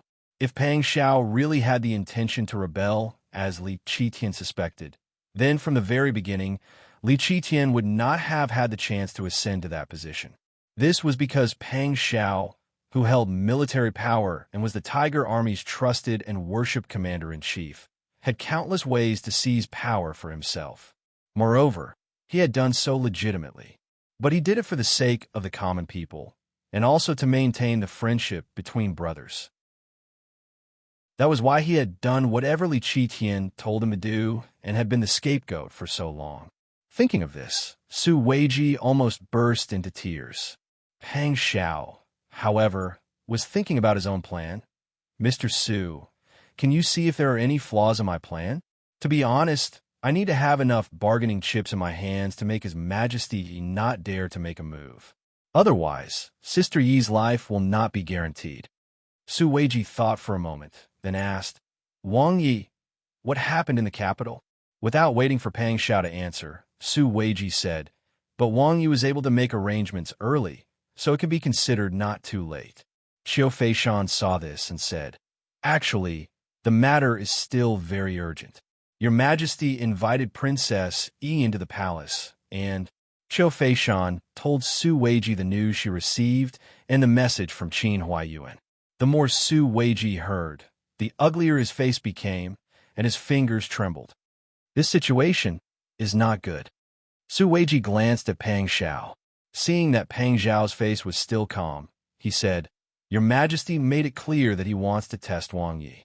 Your Majesty knows that Wang Yi is the person who can defy 33 imperial edicts for Princess Yi. Moreover, Your Majesty may not be unaware of the fact that Wang Yi led troops to Jinchuan City. If Your Majesty makes a move on Princess Yi, it's fine if Wang Yi doesn't do anything. But if he does, then the hat of rebellion can't be taken off. Duke Dinghua is now idle. His Majesty will definitely send Duke Dinghua to cause trouble." "Exactly. So I can't sit still and wait for death. I can't watch Sister Yi become a sacrifice. Mr. Su, please be sure to set off as soon as possible." Wang Yi has made up his mind. Su Weiji looked at Pang Zhao seriously and said slowly, "Wang Yi, do you understand what this action means? If things go as you plan, once the Yuqi Yin kill Yuqi Shujia, the southern Yin will have no leader. Then you'll have to integrate these forces. This is the first time you're going against the imperial court to strengthen your strength. Once you start this, you won't be able to turn back." "It doesn't matter." Pang Zhao smiled softly. "I admit that I don't want to do this now. If there is no Sister Yi in this world, then what do I want to do with this world? Why do I want to seek peace and prosperity? Who do I fight for? Who do I work hard for? Wang Yi, you..." Su Weiji's lips trembled. Only then did he realize that Pang Zhao, who had been as calm as before since they met today, had completely collapsed. He wanted to persuade him. But when he thought of the time when Qin Yining was searching for treasures in the old capital, he encountered an earthquake. Pang Zhao led people to dig the collapsed tunnel day and night, repeatedly defying the imperial edict. Not only did he dig until his hands were full of bloody blisters, he even used his hands to dig the earth. In the end, he still couldn't find Qin Yining. At that time, Pang Zhao was simply like a madman. When Su Weiji thought of Pang Zhao like that, he tactfully swallowed the words that were about to come out of his mouth. He couldn't persuade him. In Wang Ye's heart, Qin Yining was probably more important than the entire country. Even Wang Ye's two sons added together weren't as important as Qin Yining. "Okay, this old man will go immediately." Su Weiji readily agreed and didn't try to persuade him anymore. In any case, when he followed Pang Xiao, it was because he knew that Pang Xiao was a sensible person. Since Pang Xiao had made a decision, he now only cared about helping Pang Xiao do things well. Su Weiji quickly walked away. Pang Xiao let Huzi arrange for people to escort Su Weiji and quickly rushed to Southern Yan. Mu Jinghu and Xiu Feishan silently watched Pang Xiao quickly make a decision. For a moment, they were speechless. Xiu Feishan was silent for a long time and suddenly said, "I'm afraid that all the women in the world will envy Princess." Pang Xiao turned to look at Xiu Feishan. Xiu Feishan continued, "Wang Ye's love for Princess is enviable." Mu Jinghu pursed his lips, pulled Xiu Feishan's hand, and shook it. "Shan Shan, I also treat you wholeheartedly, and I also put you first." Xiu Feishan saw that Mu Jinghu was so childish and couldn't help but laugh. "I know." She patted Mu Jinghu's hand, but didn't say anything that would spoil the mood, because she knew that Mu Jinghu was a blockhead. He promised Grandmaster that he would protect Sherbua, and he would definitely put Tianjizi first. If there really came a day when she and Tianjizi stood on opposite sides, Mu Jinghu would definitely keep his promise to protect Tianjizi first. Chapter 787.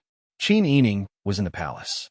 Although she was in the center of the storm, she didn't feel anything out of the ordinary. At least for now, she was fine as long as she followed the rules. In the face of Princess Ta'ina's unreasonable tantrums, she only needed to deal with it with little effort. It's already February. Although the weather in the capital isn't as warm as the old capital, it's time to put away Mao's clothes. Ji Yun smiled as she brought out a set of thick spring clothing in the color of Yangfei. She placed it in the hands of Qin Yining, who was grooming herself. "Fortunately, we came fully prepared. Otherwise, we wouldn't have any spring clothing to wear." Bing Tang took a hairpin and placed it behind Qin Yining's peony bun. She looked at Qin Yining in the mirror and smiled. "That's right. Who would have thought that we would live in the palace for so long? Who knows how many madams outside would be envious?" Qin Yining couldn't help but laugh. She used her pinky to smooth out the colorless lipstick on her lips. She had always kept a low profile in the palace. She even tried to dress as plainly as possible so that she wouldn't steal the glory of the nobles and cause them to hate her. "All right, let's just live peacefully. When we can go back, Your Majesty will naturally order us to go out." Ji Yun.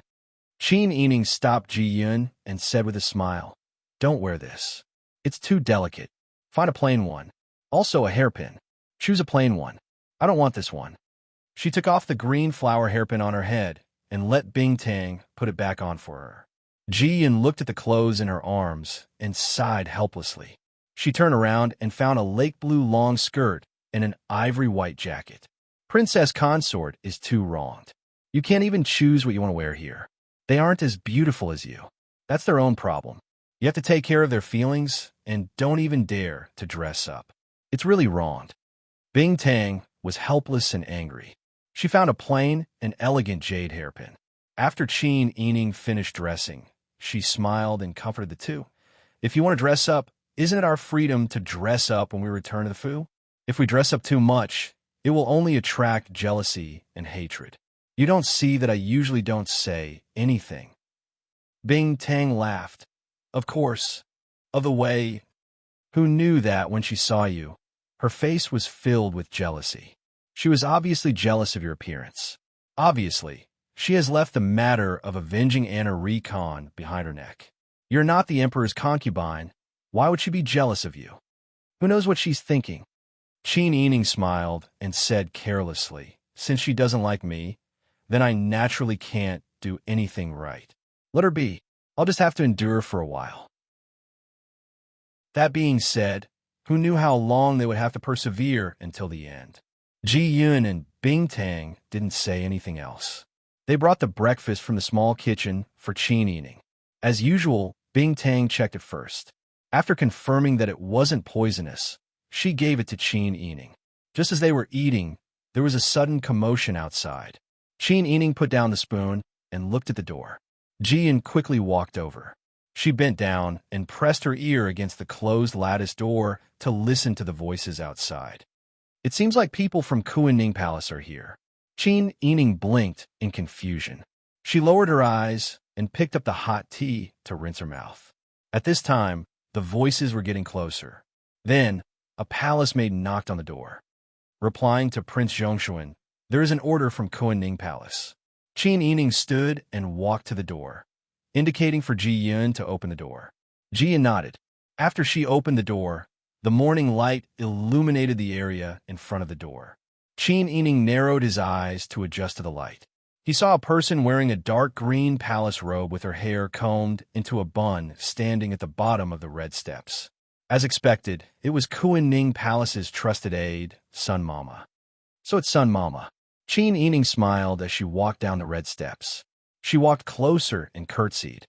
"Newbie doesn't dare." Sun Mama quickly dodged and returned the greeting. "Newbie pays respects to Wang Fei." Sun Mama is excused. "Does the Empress have any orders?"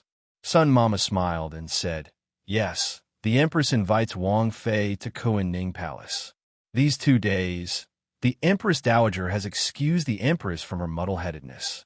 The Empress has nothing to do and wants to make 2 pairs of shoes for the Empress Dowager." Knowing that Wang Fei's family is well-educated and has good taste, the Empress wants to invite Wang Fei to go with her to choose the flowers to make the upper. There were many palace maids who were excellent at needlework in the palace. There were even more excellent embroiderers from the embroidery workshop waiting for the Empress to choose. How could it be her turn to speak so much? Qin Yining smiled and said, "It's Nyang Yang's favor. Chenfu will go now." Sun Mama smiled and nodded. She turned to the side and made a gesture of invitation. Qin Yining also curtsied and called for Bing Tang and Ji Yun to follow. However, they had only taken 2 steps when a mocking laugh came from the main hall. Princess Ta Na stood in front of the hall door with her arms crossed. She played with the curly hair hanging by her ear with one hand and sneered, "The Empress is very kind. When she has nothing to do, she goes to care about a woman with an official title. Would Ben Gong's Chuxiu Palace mistreat the Qin clan? Shun Fein Yang Yang. How could you mistreat a woman with an official title? Isn't this the perfect time to be excused from the Empress Dowager's muddle-headedness?" The Empress wants to be filial when she has nothing to do. Sun Mama smiled and curtsied to Princess Tana. "The Empress is the mother of the country. It is her duty to care for the 6 palaces. Prince Zhongshuan Fei is also a woman with an official title. If it wasn't for your Majesty taking pity on Shun, Fein Yang Yang, and ordering Prince Zhongshuan Fei to accompany her, she wouldn't have been kept in the palace for so long. The Empress showing concern for Wang Fei is also helping Shun, Fein Yang Yang. Don't you think so?" Princess Tana's face instantly turned red.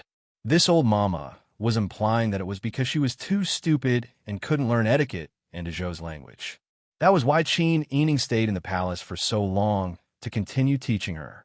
However, everyone in the palace knew that she was just looking for an excuse in front of your Majesty. Your Majesty allowed her to stay because he doted on her. Now, he stayed to help her vent her anger. He didn't even care about the Empress Dowager, but the Empress always intervened. It was really annoying. Princess Tana's Zhou language wasn't very fluent. She had to organize her words before cursing. She wanted to use Taitan language to curse, but these people couldn't understand, so it was useless. While she was struggling, Sun Mama had already curtsied to her politely and left with Qin Yining. Princess Tana could only stomp her feet in anger. Leaving Chuxiu Palace, Qin Yining gave a sigh of relief. She chatted with Sun Mama all the way to Kuan Palace. The Empress had been waiting for Qin Yining for a long time. Seeing her come, she smiled and said, "You're here. Come and help me look at these patterns.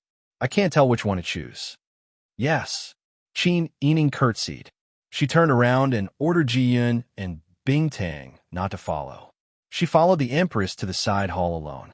The spring chill was chilly, but the Kong by the window in the side hall was still warm. The Empress sat down and raised her hand with the agate ring to point at the other side of the Kong. "You should also sit down. The ground is very cold." "Many thanks to the Empress." Qin Yining generously gave her thanks and sat down across from the Empress. The Empress casually took a needle and thread dustpan and placed it on the Kong and dismissed the officials and palace servants. At this time, Qin Yining was even more certain that the Empress had something to say to her. Her nerves couldn't help but tense. She worriedly paid attention to the movements outside the hall. The Empress said in a low voice, "Ben Gong shouldn't have asked you to come. But after thinking about it, I feel that this is not a small matter. You are in the palace and can't hear outside news. I should let you know. That day, you saved Hao Ji from Yin Fei's hands and sincerely protected Ben Gong. If Ben Gong knew this and didn't tell you, I would feel guilty." Qin Yining's heartbeat suddenly sped up. Her clear almond eyes looked at the Empress. Her gaze was clean and harmless. The Empress couldn't help but feel sorrowful. She couldn't help but sigh. "AI. In the end, this is a matter between men. What does it have to do with us women? Let me tell you, it doesn't matter if you only know it in your heart." This consort heard that His Majesty issued a decree a few days ago to send Lord Qin to the Sky region to reward the army. Reward the army? Although her father was the Minister of Rights and had been valued by Li Qitian, the current situation was very complicated. Qin Yining didn't believe that Li Qitian would trust Qin Huaiyuan to the extent of sending him to reward the army. Besides, Ji Ziyu's contribution to the defeat of the Taitan in the north couldn't go unnoticed. Even if the army was to be rewarded, it should be Ji Ziyu. How could it be the turn of an unrelated person? "Empress, was it only my father who went this time, or did Duke Dingwa also go with him? As far as Ben Gong knows, it was only your father alone. Duke Dingwa is still in the capital." Then what was the exact date of the incident? "I didn't get any news at all." The Empress shook her head. It wasn't good to say more, so she only said, "It seems that they set off the day before yesterday." Qin Yining nodded thoughtfully. Holding the embroidery pattern in her hand, she looked a little dazed. The Empress sighed and said, "It's fine if you know. Ben Gong saw that you were restrained in the palace and had to endure the difficulties of that Taitan woman every day. You didn't know about this big matter, so I wanted to tell you. These men's matters are all about fighting and killing, but what does it have to do with us women? I can't bear to see someone implicate you like this, but there's nothing I can do. Your Majesty didn't let you know about this matter. In fact, I didn't know whether I should tell you or not, but..." The Empress' voice trailed off towards the end, and her voice was full of hesitation. She knew that there was discord between Pang Xiao and Li Qitian. Sometimes, she felt that it wasn't good for her to interfere in the matters between men. However, Qin Yining sincerely protected her and even saved her son. There was something fishy about this matter. She knew that something wasn't right. If she didn't remind Qin Yining, she would feel apologetic. Moreover, she only revealed a piece of information and didn't directly do anything. Qin Yining was in the palace. She only knew that her father went to the border to reward the army. She didn't interfere with the big matter. This shouldn't affect your Majesty. If she wasn't even willing to reveal a piece of information, she would be too ungrateful. Qin Yining vaguely knew what the Empress was thinking. She temporarily suppressed the shock and thought of all kinds of things when she heard the news. She smiled and said to the Empress, "Many thanks, Empress. This subject's wife can't thank you enough." The Empress smiled and shook her head. She blushed and said, "It's nothing, but what does Consort Prince Zhongshuan need to thank the Empress for?" Chapter 788. Li Qitian had actually entered the hall without being notified. Who knew how long he had been here and how much he had heard? The Empress was a bit flustered. She took a deep breath to calm herself down and respectfully bowed to Li Qitian. "Qinxia greets your Majesty." Then she angrily said, "These people are really too much. Your Majesty came, but they didn't even send a greeting. It's Qinxia's fault for neglecting to control the palace servants and making your Majesty laugh. Qinxia only cared about chatting with family Qin and didn't greet your Majesty. It's really too disrespectful." Li Qitian waved his hand, lifted his robe, and sat down on the Emperor's seat. He smiled and said, "Jin wanted to hear what you were talking about, so Jin didn't let them speak." He actually said it so bluntly. Qin Yining stood to the side with his head bowed. He was still holding an embroidery pattern in his hand. Seeing this, he put the pattern on the black lacquered Polonia wood table and bowed to Li Qiqian. "Greetings to your majesty." "And you can stand up." Li Qiqian casually took the teacup that the empress held with both hands. "Thank you for your majesty." Qin Yining stood up and stood to the side. Li Qiqian put down the teacup, picked up the embroidery pattern on the table, and looked at it. He casually threw it aside and said with a smile, "Tell me, what were you talking about?" The empress felt as if her entire body was soaked in ice water. Her panic spread like a cold, poisonous snake, winding up her legs and tightly entangled her. At this moment, she felt even more clearly that her husband was no longer the simple man from before. He was the ruler of a country. It was impossible for his heart to only have their small family. They were no longer an ordinary couple. Suppressing the bitterness and fear in her heart, the empress calmly said, "Replying to your majesty, Qin Xie wants to make 2 pairs of shoes for the empress dowager, but I don't know what style and pattern to choose. Sister Qin's family has an old lord, and she is smart and quick-witted. She is very liked by the empress dowager and often serves the empress dowager. She should have some understanding of the empress dowager's preferences. So I wanted to ask Sister Qin to come and give me some advice." "Oh." Li Qiqian raised his eyebrows and looked at Qin Yining. Qin Yining smiled and nodded. "Yes. Thanks to Her Highness the Empress' favor, this subject's wife is thanking you for this matter." Li Qiqian looked at the empress and Qin Yining suspiciously. He pursed his lips and frowned slightly. Obviously, he didn't believe their words. However, even if he didn't believe it, he didn't have any concrete evidence. She couldn't do anything to the empress in front of an extramarital woman. "Forget it. I still have to go back and approve the reports." Li Qiqian stood up and casually glanced at Qin Yining. "Teach Consort Shun well. When Consort Shun has learned enough, Zhen will permit you to return to the prince's mansion." Qin Yining smiled and replied, "Yes, this subject obeys."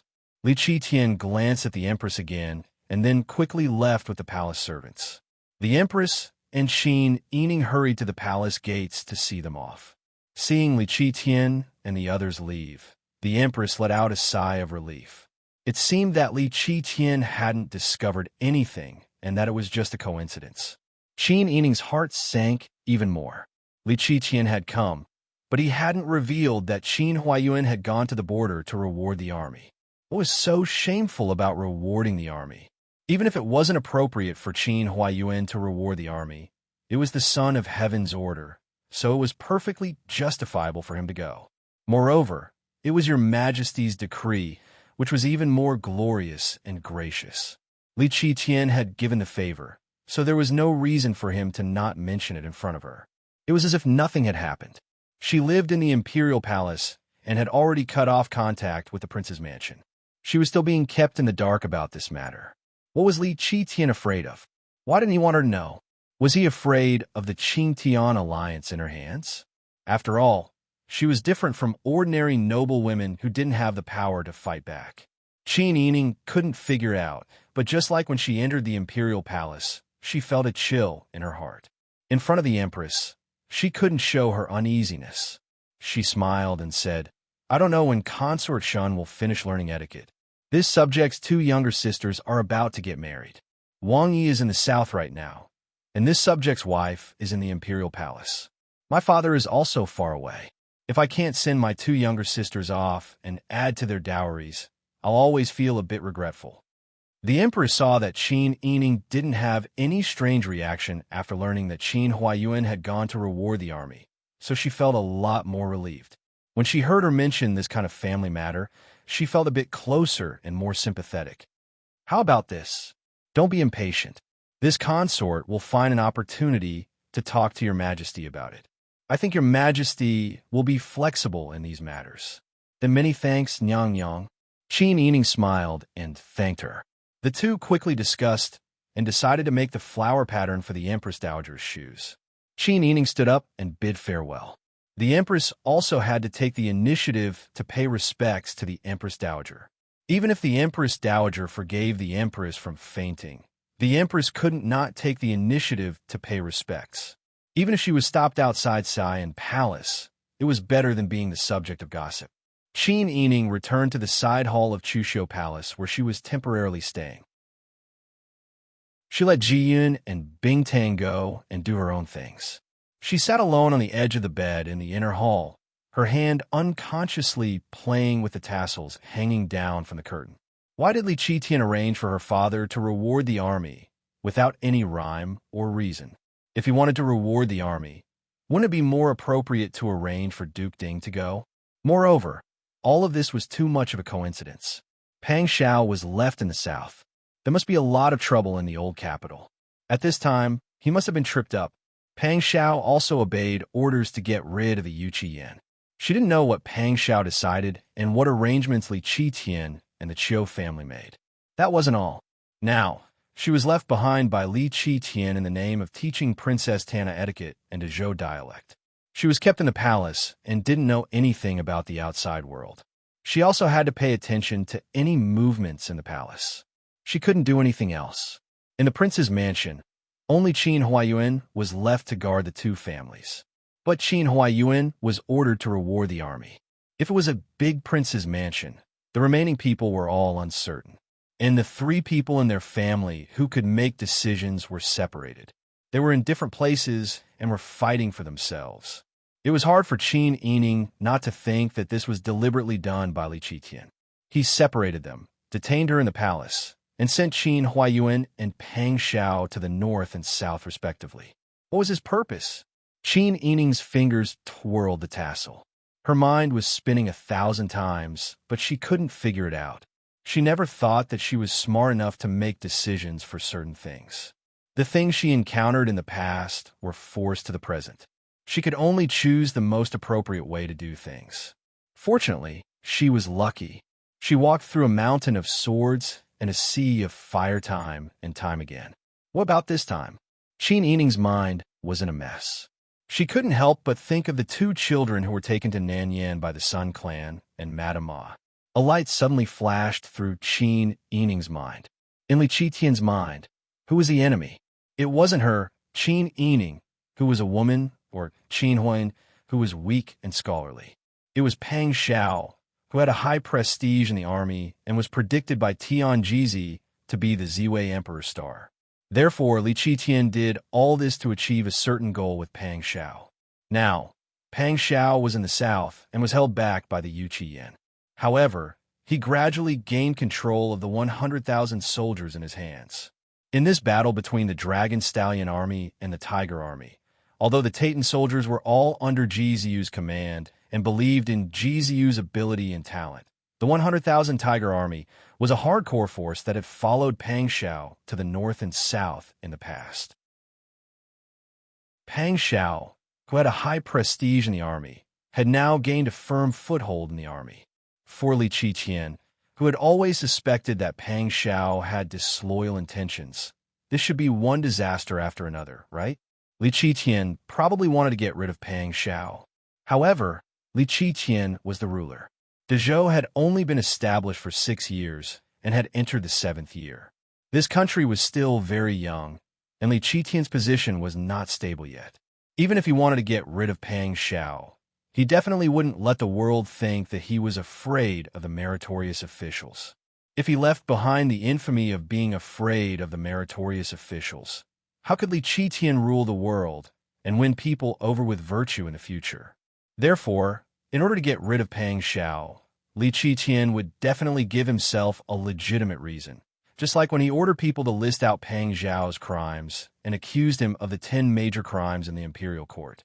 Pang Xiao's actions were originally watertight. However, now, Pang Xiao's greatest weakness had been exposed in front of everyone. Just based on the fact that Pang Xiao had resisted 33 imperial edicts for her, and just based on the fact that she was trapped in Jianchuan, Pang Xiao could lead troops and almost flatten Jianchuan city. Therefore, Li Qitian was certain that if he got rid of her, Pang Xiao would definitely rebel. Qin Yining suddenly stood up and almost pulled the tassels off the curtain. She understood why her father was sent to reward the army. She also understood why she had been living peacefully in the palace all this time. If Li Qitian wanted to touch her, without considering anything else, Qin Huaiyuan would definitely be able to protect her. Therefore, Li Qitian sent Qin Huaiyuan away. As for the rest of the family Qin, they were all people who couldn't handle big matters, so there was nothing to be afraid of. From the moment she returned to the capital, entered the palace, and was sent away from Qin Huaiyuan, the next step was probably to make a move on her and force Pang Xiao to rebel. Once Pang Xiao had the slightest intention of rebelling and was caught, the Tiger Army stationed near the capital and the Dragon Stallion Army in the south would probably immediately listen to Ji Ziyu's orders. Ji Ziyu now had 2 trump cards in his hands, but Pang Xiao only had a measly 100,000 soldiers who didn't even have enough food and provisions. Moreover, Ji Ziyu would still have a right to do so. Wouldn't Pang Xiao's reputation be ruined, and his family would be ruined? Qin Yining stood in front of the bed in a daze. Her face gradually turned pale, and her eyes gradually revealed a frightened expression. Bing Tang and Jian had already noticed that Qin Yining's situation wasn't right, but when they saw her staring at a certain spot, as if she was thinking about something, they didn't dare to disturb her. They could only stand there silently and anxiously. After waiting for a long time, Qin Yining finally came back to her senses. Bing Tang immediately helped Qin Yining sit down and massaged her shoulders and arms. Wang Fei, what's wrong? Did you think of something? Jian also said, Wang Fei, don't scare us. If there's anything, just say it and we can discuss it together. A layer of cold sweat appeared on Qin Yining's forehead and nose, and her palms were soaked with cold sweat. Chapter 789. Ji Yun and Bing Tang both sucked in a breath of cold air.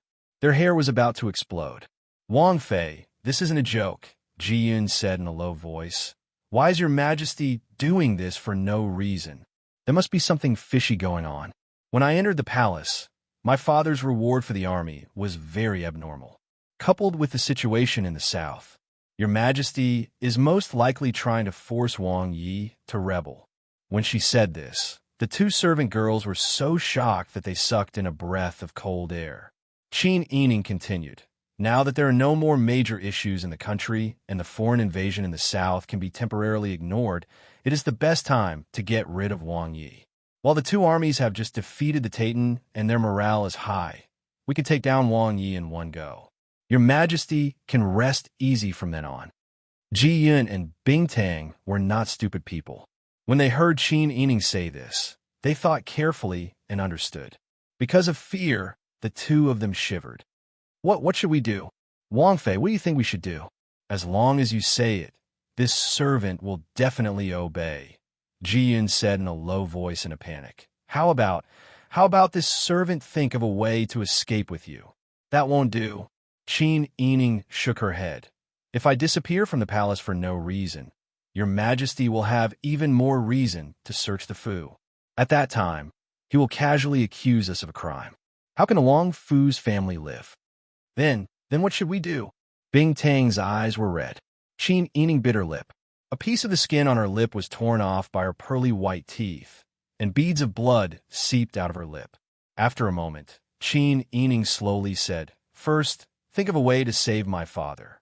Your majesty sent my father to reward the army outside Tianyu Pass. I think he will definitely arrange an accidental death for my father and cannot take action inside the pass. Why? Bing Tang's voice was hoarse as she stuttered. Silly girl, my father is an official of the court. If your majesty wants to kill him, does he dare to use the other officials? Isn't that telling the other officials that even those who are loyal to your majesty will not have a good ending? How will your majesty use people in the future? But your majesty will definitely push the blame to the Titan. Anyway, if something happens to an outsider at the Tianyu Pass, it will be beyond your majesty's reach, and it will be the Titans to go against their words. Princess Consort is right. Then what should we do? Guard Chao also went to the south with Madame. Other than the elite tiger guards left behind by His Highness and his own guards, Master probably doesn't have many people he can use. Ian said with a pale face. What to do? Qin Yining also didn't know what to do. The 4 passes in the north were Tianyu Pass, Tianlang Pass, Tianshu Pass, and Tianmen. Tianyu Pass was the closest to the Tatan's front line and was too far from the capital. Even if she was a free person, she might not be able to do anything. Moreover, she was detained in the palace and couldn't do anything as she wished. She believed that her father was smart. But no matter how smart he was just a weak scholar. In the face of absolute power, what could he do? Qin Yining bit her nails. Her left hand bit her right hand. She didn't say a word as she tried to think of a way. Bing Tang and Jian were both racking their brains. After a while, Jian said in a low voice, "Wang Fei, why don't we ask Zhong Yiba for help?" Zhong Yiba said that he would arrange people in the palace. No. Qin Yining shook her head. This is a serious matter. Firstly, we can't implicate innocent people. Secondly, no one can guarantee that Zhong Yiba won't leak the news. But Zhong Yiba said earlier, "I know what you mean." Qin Yining pursed her lips and said unnaturally, "I can also vaguely guess his intentions. Why would a man treat me so well for no reason? But his intentions are directed at me, not at my father and his highness. Perhaps he will kill his highness as soon as he sees him. The situation is so complicated now. How can I trust him completely?" Bing Tang and Ji Yun were speechless. They couldn't help but admit that Qin Yining was right. If Lu Hong had the intention of killing Pang Xiao and then having the Wang Fei, what should they do? If they begged him, it would be a bad thing. However, this path didn't work, and Qin Huayuan was transferred out of the capital. What should they do? They really couldn't think of a solution. The three of them were extremely pale. Qin Yining sat in a daze. Her hands and feet were cold. During lunch, the palace servants brought in a lunchbox. Qin Yining only ate 2 mouthfuls before putting down her chopsticks. She couldn't help but think of everything that had happened since she returned to the Qin manor. Her anxious mood gradually calmed down. It's okay. It will be okay this time. Qin Yining closed her eyes and murmured softly. Ji Yun and Bing Tang had been with Qin Yining for so long. They knew her difficulties well. How could they not understand the pain in her heart? They knew that the knife was hanging over their heads and whether it would fall or not. The handle of the knife was in someone else's hand, but they couldn't do anything. It was too torturous. The two of them wanted to persuade Qin Yining, but they couldn't find any words. Qin Yining was more clear-headed than anyone else. She was much smarter than them. Their feeble words only circled around in her mind. They felt that it was useless before they could say anything. The three of them were silent until the sun set in the west. The palace hall was gradually shrouded in darkness. Outside the palace hall, a palace servant lit up the palace lantern. The warm light shone in from outside the palace hall. The water chestnut lattice fan cast a clear shadow on the ground. Bing Tang and Ji Yun went to light the lantern. The palace hall was illuminated by the orange light. The faint smell of candlelight and the aroma of food drifted in the air. "Princess Consort, dinner is here. You didn't eat much at noon. You should at least eat some now." Ji Yun persuaded her worriedly. "If you keep doing this, you won't be able to think things through. What if you get sick from staying up too long? You have to take care of yourself before you can think of a solution." "That's right. If you keep doing this, Consort Shun may also see that you're different. If this reaches your Majesty's ears, it won't be good." Bing Tang reminded her in a small voice. Qin Yining knew that they were right. But how could a person's emotions be controlled so easily? At this time, Qin Yining really wished that Pang Xiao was by her side. That way, she could rest assured in his arms and throw all the problems to him to deal with. She could just rest assured and wait for a good result. But since she was young, she had never had this kind of life. She had always had to put in a lot of effort to do things. She had a scheme in order to exchange for the stability that others usually had. She was a bit discouraged, but she had to grit her teeth and hold on. She didn't have time to complain, and she couldn't blame the heavens and others. After forcing herself to drink a bowl of porridge, Qin Yining didn't feel so cold anymore. This kind of empty palace hall, this lonely orange candlelight, reminded her of the days when she was imprisoned in Shiyu. Shiyu. Suddenly, Qin Yining stood up abruptly. She pulled Ji Yun and said, "Ji Yun, I want to ask you to help me pass a message to Master Zhong. Ji Yun quickly nodded. Princess Consort, please instruct me. Qin Yining thought for a while and shook her head. No, you can't take the risk. It's too difficult to leave the palace personally. How about this? Before I entered the palace, Father told me that there was a chamberlain named Jiang Yuan serving tea in the imperial study. He was someone that he and Wang Yi had trained. Think of a way to secretly find him and ask him to help pass a letter to Master Zhong. Ji Yun hesitated and said, Princess Consort, is that person trustworthy? If he leaks the contents of the letter, it will be very disadvantageous for you. It's better for this servant to think of a way to leave the palace and tell Master Zhong. No, I only have you and Bing Tang by my side. If I lose one person for no reason, outsiders will definitely be suspicious. Moreover, do you think the palace is a place that can be left as you wish? You should listen to me. As for the letter, I will write it more subtly. Moreover, your Majesty has already made up his mind to kill me. It doesn't matter what I write. Even if I continue to follow the rules, he still has the ability to find fault with me. Qin Yining found an eyebrow pencil used for drawing eyebrows and wrote the words she wanted to tell Master Zhong on her handkerchief.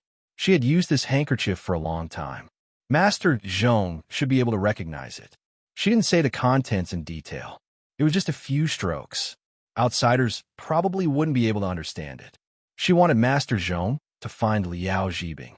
She wanted Liao Zhibing to lead people to use the tracking goo to find the tribesmen of the Minua tribe. She wanted the Minua tribe to go to Tianyu Pass to save people. This was the only method that Qin Yining could think of right now. Although she was in the desert, with the tracking goo, enough water and dry food, there was no danger. Moreover, they were closer to Qin Huaiyuan. It was even closer than when Pang Xiao went directly to help. She didn't know if she could make it in time. Qin Yining folded the handkerchief and handed it to Ji Yun. Once you are discovered, immediately destroy this handkerchief. Don't take risks. Safety first. Ji Yun nodded and solemnly kept the handkerchief. Don't worry, Princess Consort. Although it's not easy to climb over the palace walls, this servant can still find someone without being seen. Don't worry. Qin Yining lightly patted Ji Yun's shoulder. Then I will say that I'm not feeling well and go to bed early. I believe Consort Shun doesn't have the time to find trouble with me. Consort Shun didn't come during the day. She might be summoned at night, so she didn't have the time. Qin Yining undressed and laid down early. Bing Tang didn't want others to notice that something was amiss, so she simply stayed by Qin Yining's side. Since no one came to find her, she didn't go out. Qin Yining prayed in her heart, hoping that Ji Yun would be successful and not be discovered. Again, she prayed that the people of the Minua tribe would be as loyal as they said before and would be willing to help her rescue Qin Huaiyuan. She prayed even more that they would be able to make it in time.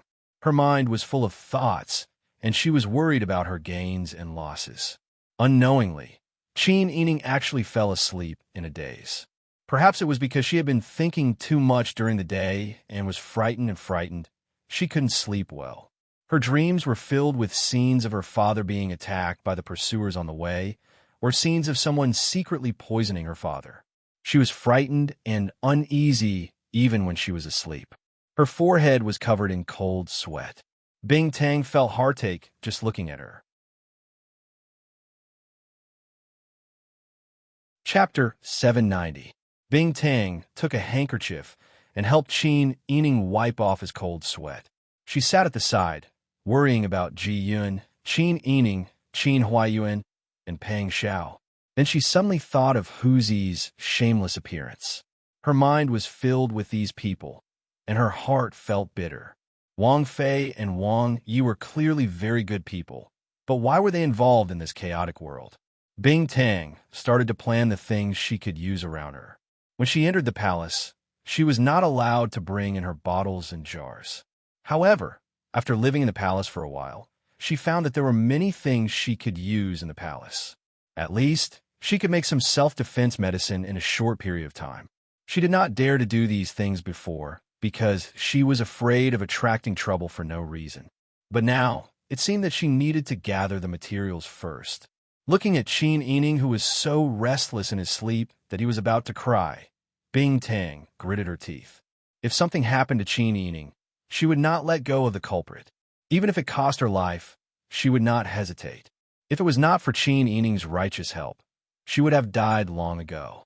Would she have been able to live so freely for so many years? She just did not know what Huzi would think. Qin Yining had a nightmare. On the vast grassland, Qin Huayan was escorted by his bodyguards all the way to the barracks where the army was stationed. Suddenly, the wind blew and black clouds gathered. A storm was about to arrive on the grasslands. Qin Huayan's group hurried to increase their pace. At this moment, a snow-white blade flashed across the dark grassland. A guard was killed, his blood splattering 3 feet high. Qin Huayan was being protected as he frantically ran for his life. However, the number of people protecting him was dwindling. When the last guard fell, Qin Huayan fell to the ground, directly facing the assassin's steel blade that was gleaming with a cold light. The assassin raised the blade with both hands. A flash of lightning tore through the sky, and the bright light illuminated the assassin's face. Li Qitian's mouth opened to an unbelievable angle, like a crescent moon. With a strange smile, he held the blade with both hands and viciously chopped down at Qin Huayan. Qin Yining suddenly opened his eyes and panted heavily. The bloody scene in front of him was still in front of him, but large drops of tears fell down. Hearing her heavy breathing, Bing Tang, who had been dozing off, also woke up. He said in a low voice, "Wang Fei, you had a nightmare?" Taking a closer look, Bing Tang finds that Qin Yining is crying. Bing Tang's nose twitches, and she almost cries too. "Don't cry, it'll be fine. Since you have thought of a good idea, it will definitely work." Qin Yining shook her head and sobbed softly. Her voice was hoarse as she said, "But this time, no one knows if we can make it in time." The Minuo tribe lives in the desert. Regardless of whether they are willing to help or not, even if they enter the desert to send a letter or leave the desert, if they encounter a sandstorm, their journey will be delayed for a long time. Needless to say, it will be very dangerous. Even if they do their best and come out as fast as they can, will they be able to make it in time to rescue us? Whether they can meet my father's team or not, these are all unknown. Qin Yining raised her cold hands to cover her face. Hot tears flowed through her fingers and fell on a quilt. Her heart was filled with hatred. "If anything happens to my father, I will fight the incapable ruler." Her hands gradually clenched into fists. Her nails dug into her palms, leaving white marks. There were tears in Qin Yining's eyes, but also endless hatred and sharpness. What's the use of only worrying and crying here? None of this will be able to help my father. I have to think of a way to save him. Even if I can't save him, I will make the incapable ruler pay with his life. Bing Tang watched Qin Yining from the side. Her almost crazy appearance was truly frightening. But being strong like this was better than being completely flustered. Because right now, not only was Qin Huayan in danger outside, Qin Yining was also in danger in the palace. If she was blindly sad, it was very likely that she would lose her life in her panic. "Wang Fei, it's good that you can pull yourself together. No matter what you want to do, you have to first ensure that you can do it," Bing Tang advised. Qin Yining took the brocade handkerchief Bing Tang handed to her and touched her face. "I really am flustered. It's clear that I am not made of iron. In the past, I thought that I would not be so weak, but now I am not. Wang Fei, you have already done very well. Not to mention anything else, you have already reacted as quickly as possible after the incident. There was no delay. You have already done your best." What Bing Tang didn't say out loud was that even if Qin Huayan was in trouble, Qin Yining had already done her best. There was really no need to blame herself. But she really couldn't say these words to stab Qin Yining's heart. Qin Yining put on her clothes and got out of bed. "Is Jian back?" "Not yet. There is no news from outside." No news is good news. What she was most afraid of now was hearing news from the Imperial study. If she lost Ji Yun because of delivering the letter, she would definitely blame herself for the rest of her life. "Wang Fei, why don't you rest for a while more?" "What time is it?" "It's just past midnight." Qin Yining shook her head and leaned against the bedpost in a daze. After a long time, she whispered, Jian will be fine, right? She won't. Jian's martial arts are so good. It's very easy for her to avoid a few guards. Besides, we have been through so many storms together. In the end, didn't we manage to get out of danger? Back then, the demon empress wanted to eat your flesh. I was so scared that I had nightmares for a long time. In the end, didn't you solve it easily? Qin Yining was stunned when she heard this. She recalled the things that happened in Dian. Although those memories couldn't be considered good, they still made her feel a faint sense of nostalgia. That's right. There were so many obstacles, but we were able to overcome them all. It will be the same this time. Yes, Wang Fei, you have to believe in Lei Oi, and you have to believe in Wang Yi. In this world, who could be smarter than Lei Oi? Who is braver than Wang Yi? It is probably harder than ascending to heaven to meet someone better than the two of them. Even if they are in a difficult situation for a while, they will definitely be able to get through it. Qin Yining couldn't help but chuckle when she heard this. She held Bing Tang's hands and said, At this time, only you can still make me laugh. What are you saying? It's Wang Fei who is very strong. Bing Tang shook Qin Yining's hands and said, Wang Fei, don't panic. You have to remember that you are also in danger right now. Those people not only want to harm Master, but also you. You still have Wang Yi and two brothers. Qin Yining was stunned for a moment. Her mind became clearer. You're right. Qin Yining lowered her eyes and suppressed all her emotions. She analyzed. If my analysis is correct, Your Majesty will make a move on me next. If Your Majesty doesn't make a move on me, Father should be fine. Let's make preparations and wait for the changes. Bing Tang understood Qin Yining the most. When she saw Qin Yining's expression, she knew that she had completely calmed down. She couldn't help but feel gratified and distressed. Normal women had the right to be weak when they encountered problems, but Qin Yining didn't.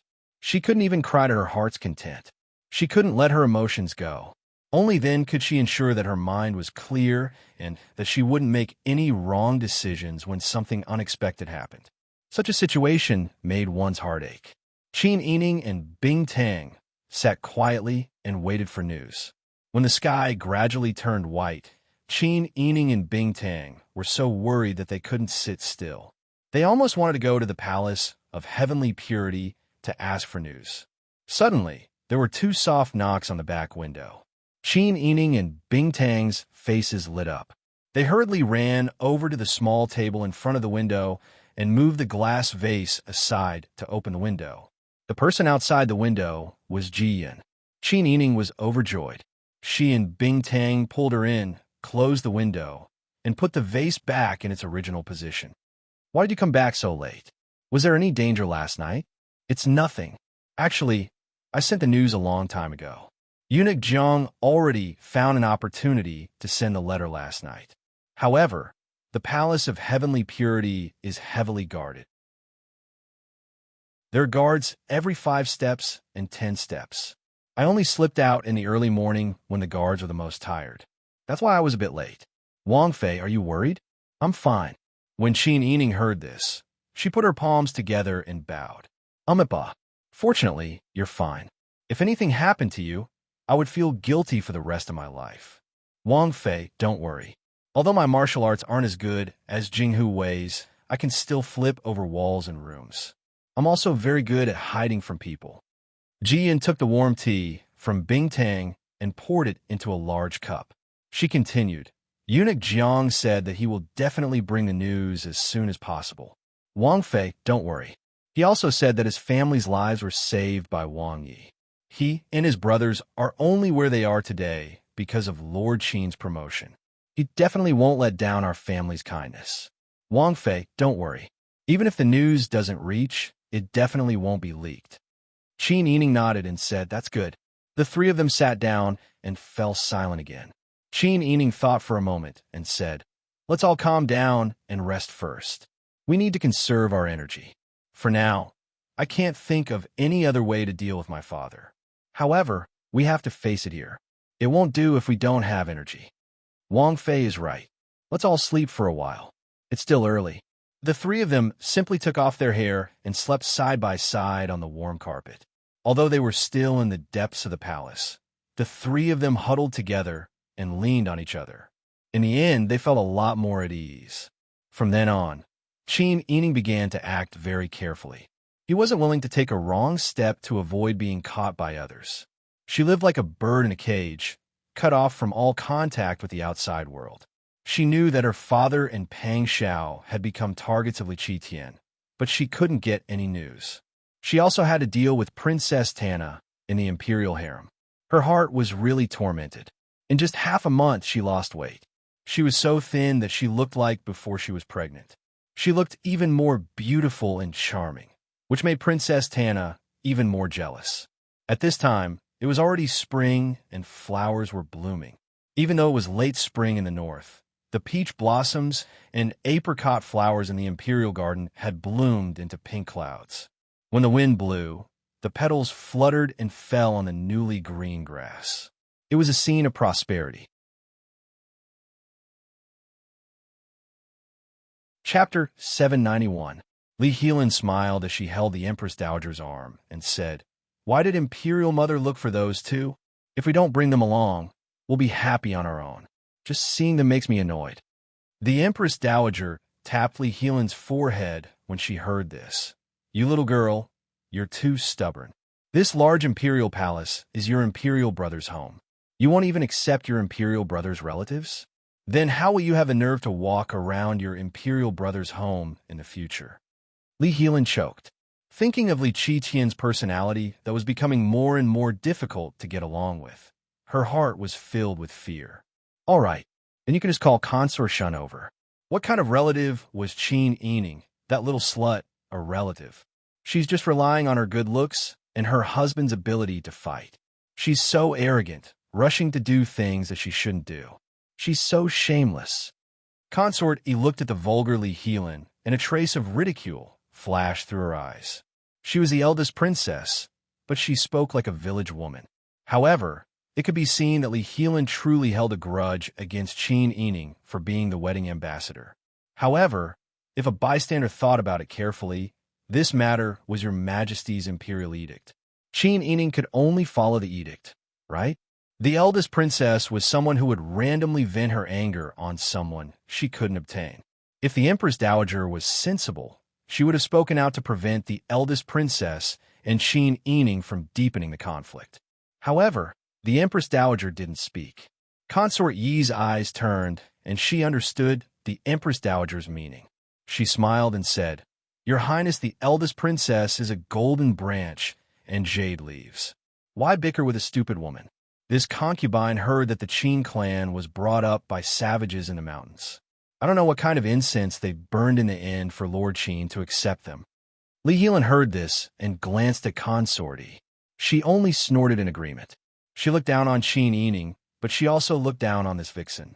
Imperial concubine Yi was so angry that she almost fell backwards, but she did not dare show any dissatisfaction in front of the Empress Dowager.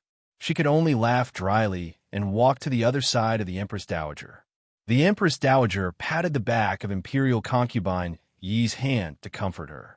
Then she ordered the palace maids to quickly invite Princess Tana and Qin Yining over.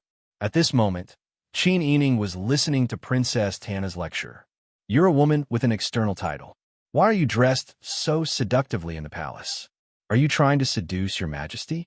Let me tell you, don't dream about it anymore." Princess Tana's Dezhou was much smoother now. Although the emphasis was weird, at least she could express the meaning clearly. This way, it would be even easier to scold people. Qin Yining knew what Princess Tana Na was thinking, so he didn't really take it to heart. He only said perfunctorily, "Concubine Shun Yang Yang is thinking too much. If concubine Shun Yang Yang learns the language and etiquette, this subject's wife will naturally be able to leave. That way, you won't have to continue looking at this subject's disgusting face, right? Therefore, for your comfort and for this subject's freedom, you still have to learn the etiquette of Dezhou." Princess Tana Na angrily glared at Qin Yining. She fiercely slammed the table. "You, go change out of this dress. You're not allowed to wear this color." Qin Yining lowered his head and looked at the lake blue robe he was wearing. This was a relatively simple set of clothes she brought into the palace. Only the cuffs and collar were embroidered with light-color vine patterns to show the meaning of Ji Xiang. Qin Yining sighed softly. Just as he was about to change his clothes, there was suddenly a report from outside. Replying to concubine Shun Yang, the Empress Dowager invites you and Prince Zhongshuan to go to the warm pavilion in the Imperial Garden to enjoy the spring together. Princess Tana narrowed her eyes. Displeasure flashed through her eyes. She was very impatient to deal with that old woman, the Empress Dowager. This old woman had a mean appearance. It was as if there were schemes and calculations hidden in the wrinkles on her face. It was really annoying. However, she had been living in Dezhou these days. She had listened to what the palace people said. She found that all the concubines in the palace were trying to curry favor with the Empress Dowager. The Empress Dowager was the emperor's mother. The emperor naturally liked concubines who could get along well with the Empress Dowager. She was beautiful now, so the emperor liked her. In the future, if the emperor got tired of her and she had a good relationship with the Empress Dowager might be able to speak up for her. With this thought, Princess Tana would try her best to restrain her sharpness in front of the Empress Dowager. She would not show any annoyance or strangeness. Even if the Empress Dowager was cold to her, she would treat her with courtesy. She would treat your majesty with the same patience to please the Empress Dowager. Therefore, the impatience on Princess Tana's face only flashed by. In the blink of an eye, it turned into a pleasantly surprised smile. Really? That's great. Ben Gong also misses the Empress Dowager. I was thinking of accompanying the Empress Dowager for a walk. Princess Tana stood and cheerfully called the palace people. After taking 2 steps, she glanced sideways at Qin Yining. She said exasperatedly, "Don't go change your clothes. Let's go now. Don't waste time and ruin the Empress Dowager's mood." "Yes." Qin Yining nodded in response. He turned to call Bing Tang and Ji Yun. "Go back to your rooms and get me a large-sleeved outer garment." The moment their gazes met, Bing Tang and Ji Yun were alarmed. This was the first time that the Empress Dowager was willing to invite Consort Shun and Qin Yining to go out together. There had to be something strange. Wang Fei was reminding them to go back and take what they should take. Bing Tang and Ji Yun immediately responded and quickly walked to the side hall. Qin Yining followed behind Princess Tana and went down the red steps together. Princess Tana glanced at Qin Yining's sickly appearance and said disdainfully, "It's so warm. Why are you still wearing a large-sleeved outer garment? Your body is too weak. If this was on our grasslands, I'm afraid that no man would fancy you. A woman like you, who might not even be able to give birth, is not even worth as much as a horse." Qin Yining gently curved his lips and nodded in agreement. He said, "Consort Shun is right. When I gave birth, it did take half of my life. Consort Shun's body is strong. It will be easy to give birth in the future." Princess Tana first raised her head proudly. "That's right. Our women are very strong. They can ride horses, do household chores, and herd livestock. When the enemy comes, we can pick up weapons. Our women are more powerful than your cavalry. They're not like your women here. They can't survive without the protection of men. They only know how to dress up beautifully to win people's love. People look down on them." Qin Yining nodded with a smile. "Yes." Princess Tana walked a few more steps before she realized that something was wrong. "Are you mocking me for not having a child? You think too much," Qin Yining said respectfully. Princess Tana frowned suspiciously. Qin Yining's words just now were clearly mocking her for having a strong body but not having a child. Qin Yining was so weak but had a pair of twins. Princess Tana became more and more irritated. "Don't be so proud. Even if you have a son, you have to be alive to raise him." Hearing that, Qin Yining frowned. Without waiting for him to refute, Princess Tana said again, "You women in Dezhou are really annoying." Qin Yining and the palace maids behind him couldn't help but look up at Princess Tana's back. Princess Tana wasn't stupid. She was just used to being arrogant and never considered other people's feelings. Moreover, with her previous identity, she didn't need to consider other people's feelings. In her eyes, These palace maids who served her weren't human. They were perhaps similar to tables and chairs, dead objects that could be killed at any time. However, Qin Yining knew that people's hearts were unpredictable. Even if a person was insignificant, they could play an unpredictable role at a critical moment. She smiled comfortingly at the palace maids beside her. The palace maids also smiled and lowered their heads again to follow Princess Tana's footsteps. At this time, Bing Tang and Ji Yin caught up with Qin Yining's crescent-white robe with large sleeves and draped it over her shoulders. Qin Yining smiled and said, "Thank you for your hard work."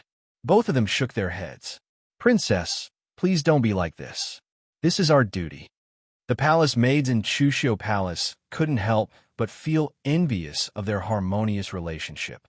The imperial garden covered a large area.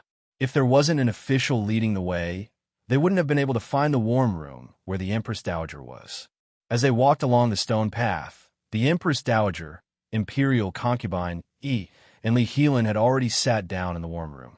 They also ordered people to open the doors around the room. So slow. That Tayton woman must have been disrespectful to Imperial Mother. There's also that Qin person. Tayton woman spent all day with that lowly Qin person. She definitely couldn't have learned anything good. Imperial Mother needs to be more careful in the future. Don't be schemed against by those two people. Li Helan held the Empress Dowager's arm and shook it. The Empress Dowager said, "I know you hate the Qin clan. Is your life not enough? Just live your own life. There's no need for you to interfere with Aijia's business." Li Helan pursed his lips, but knew that he couldn't persuade her. He looked up through the window and saw a group of people approaching from afar. Princess Tana was wearing a fresh magenta round-necked, narrow-sleeved robe. She wore a hat studded with pearls and gemstones. She was tall, had a rosy complexion, and her black hair was coiled up. This foreign style of dress was completely different from the other women in the palace. It was extremely eye-catching. But the most eye-catching thing was that Qin Yining was following behind her. He was wearing a set of light blue clothes. She wasn't even 20 years old yet. Her white and delicate skin was placed together with the moon-white satin outer robe. Under the brilliant contrast of the spring flowers, it was hard to tell whether her skin was more delicate or the satin was more delicate. Light pink and white flower petals floated around her shoulders and hair. When the flowers parted, her long hair swayed.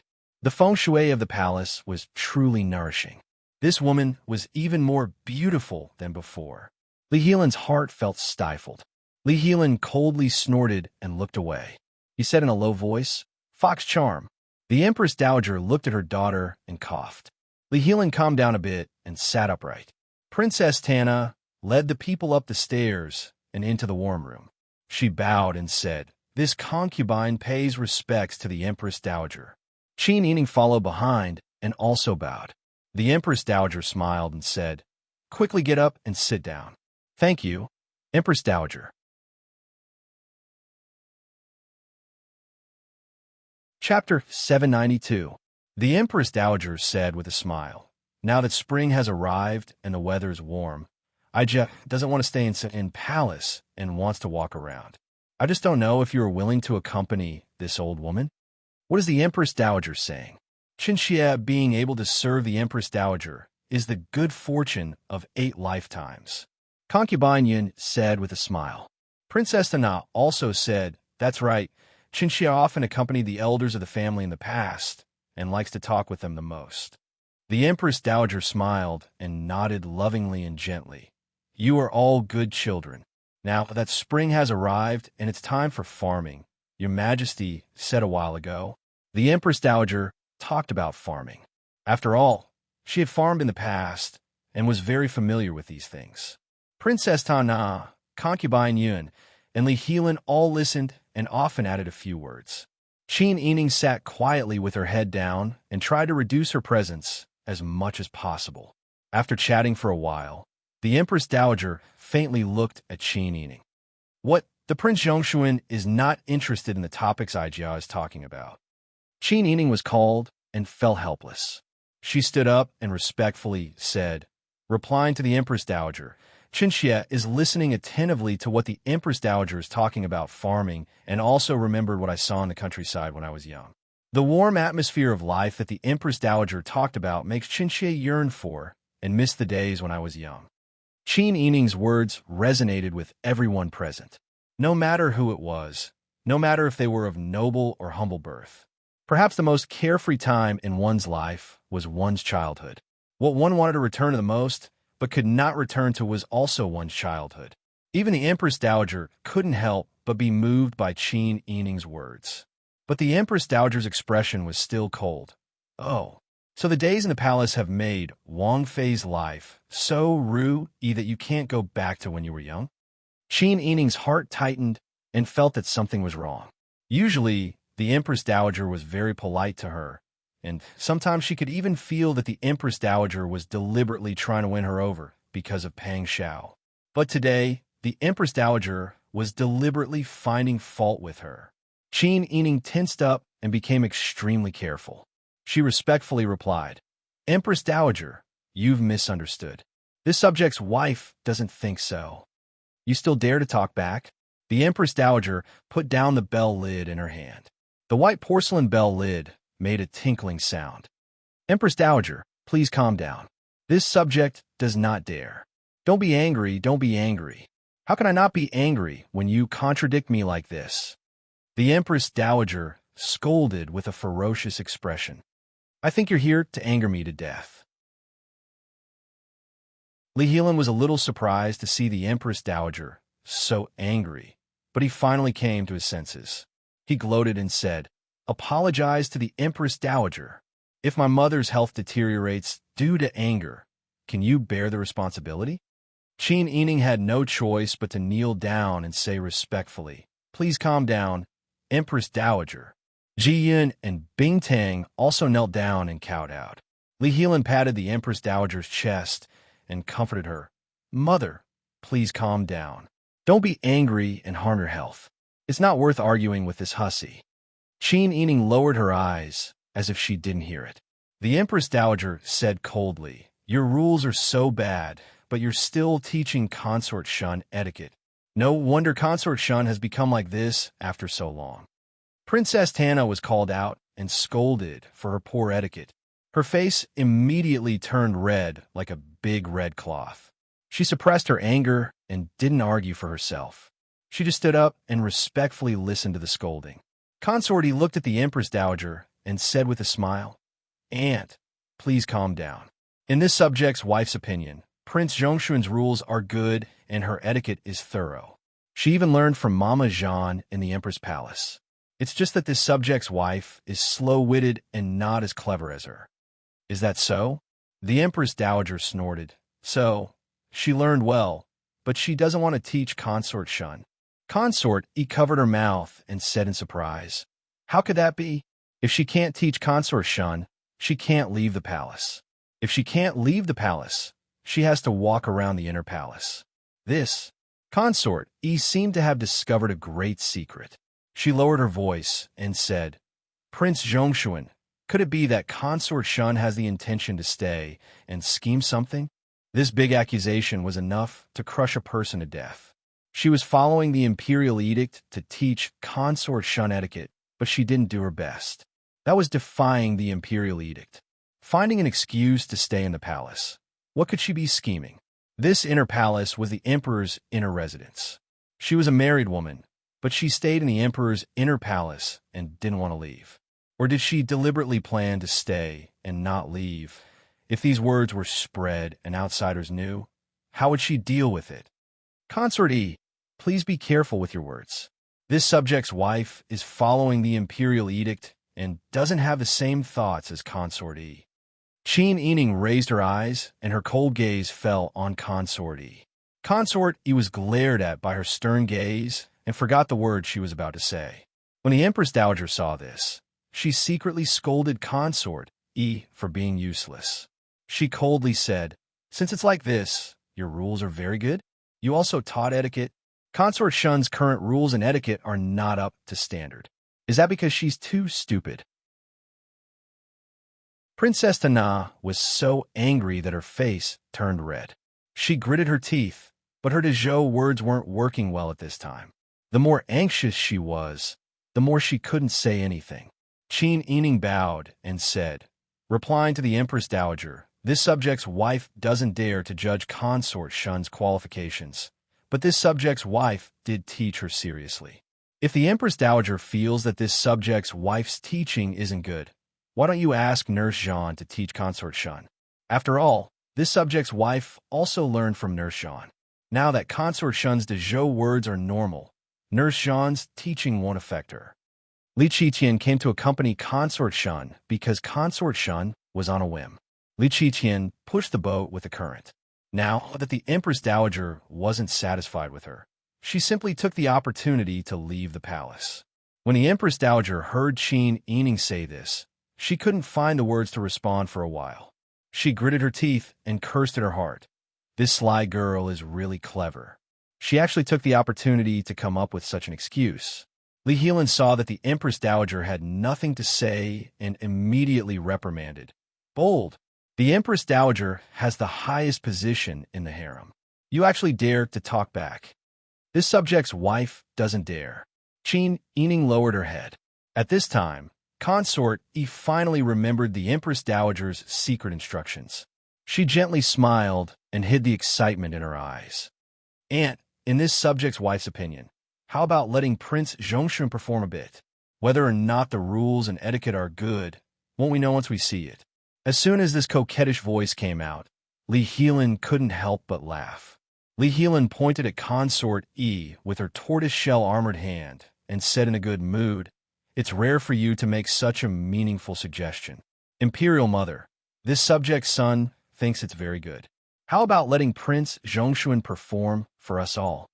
The Empress Dowager's face was cold, and she pretended to hesitate.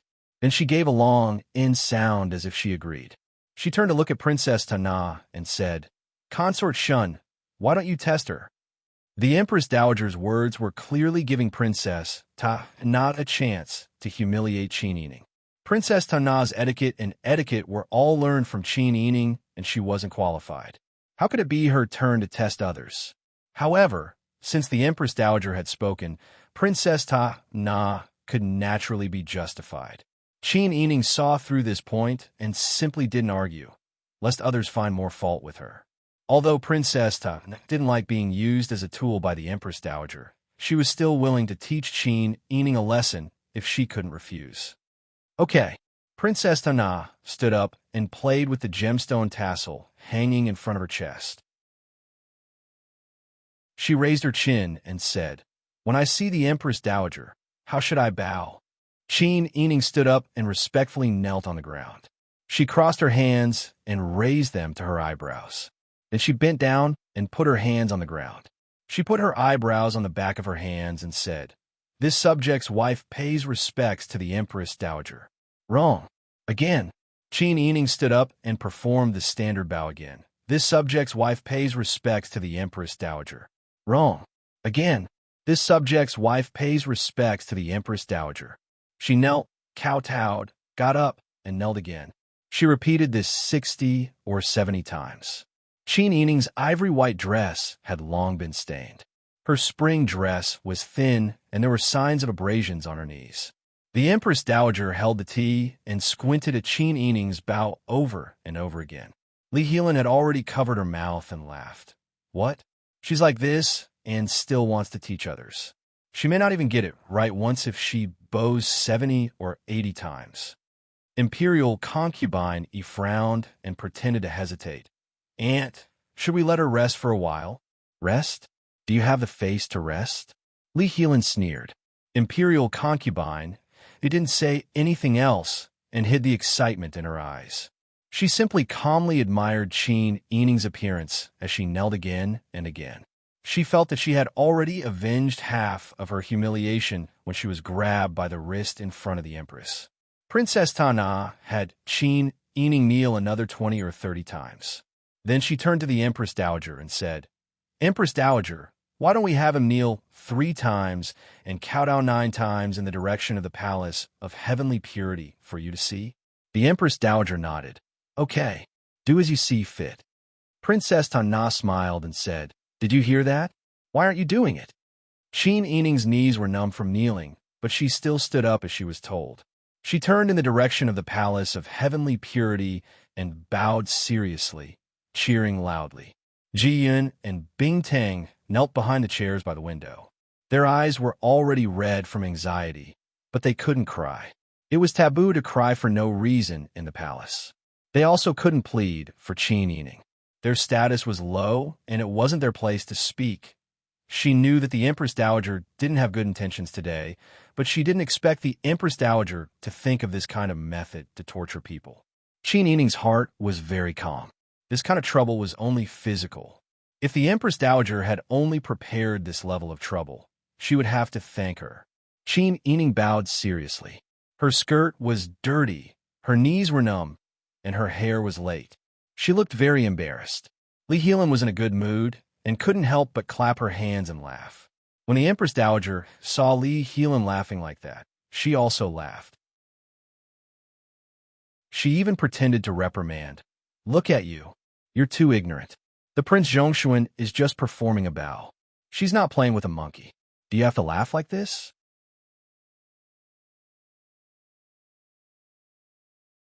Chapter 793. Li Helan's proud and arrogant laughter echoed in the warm room.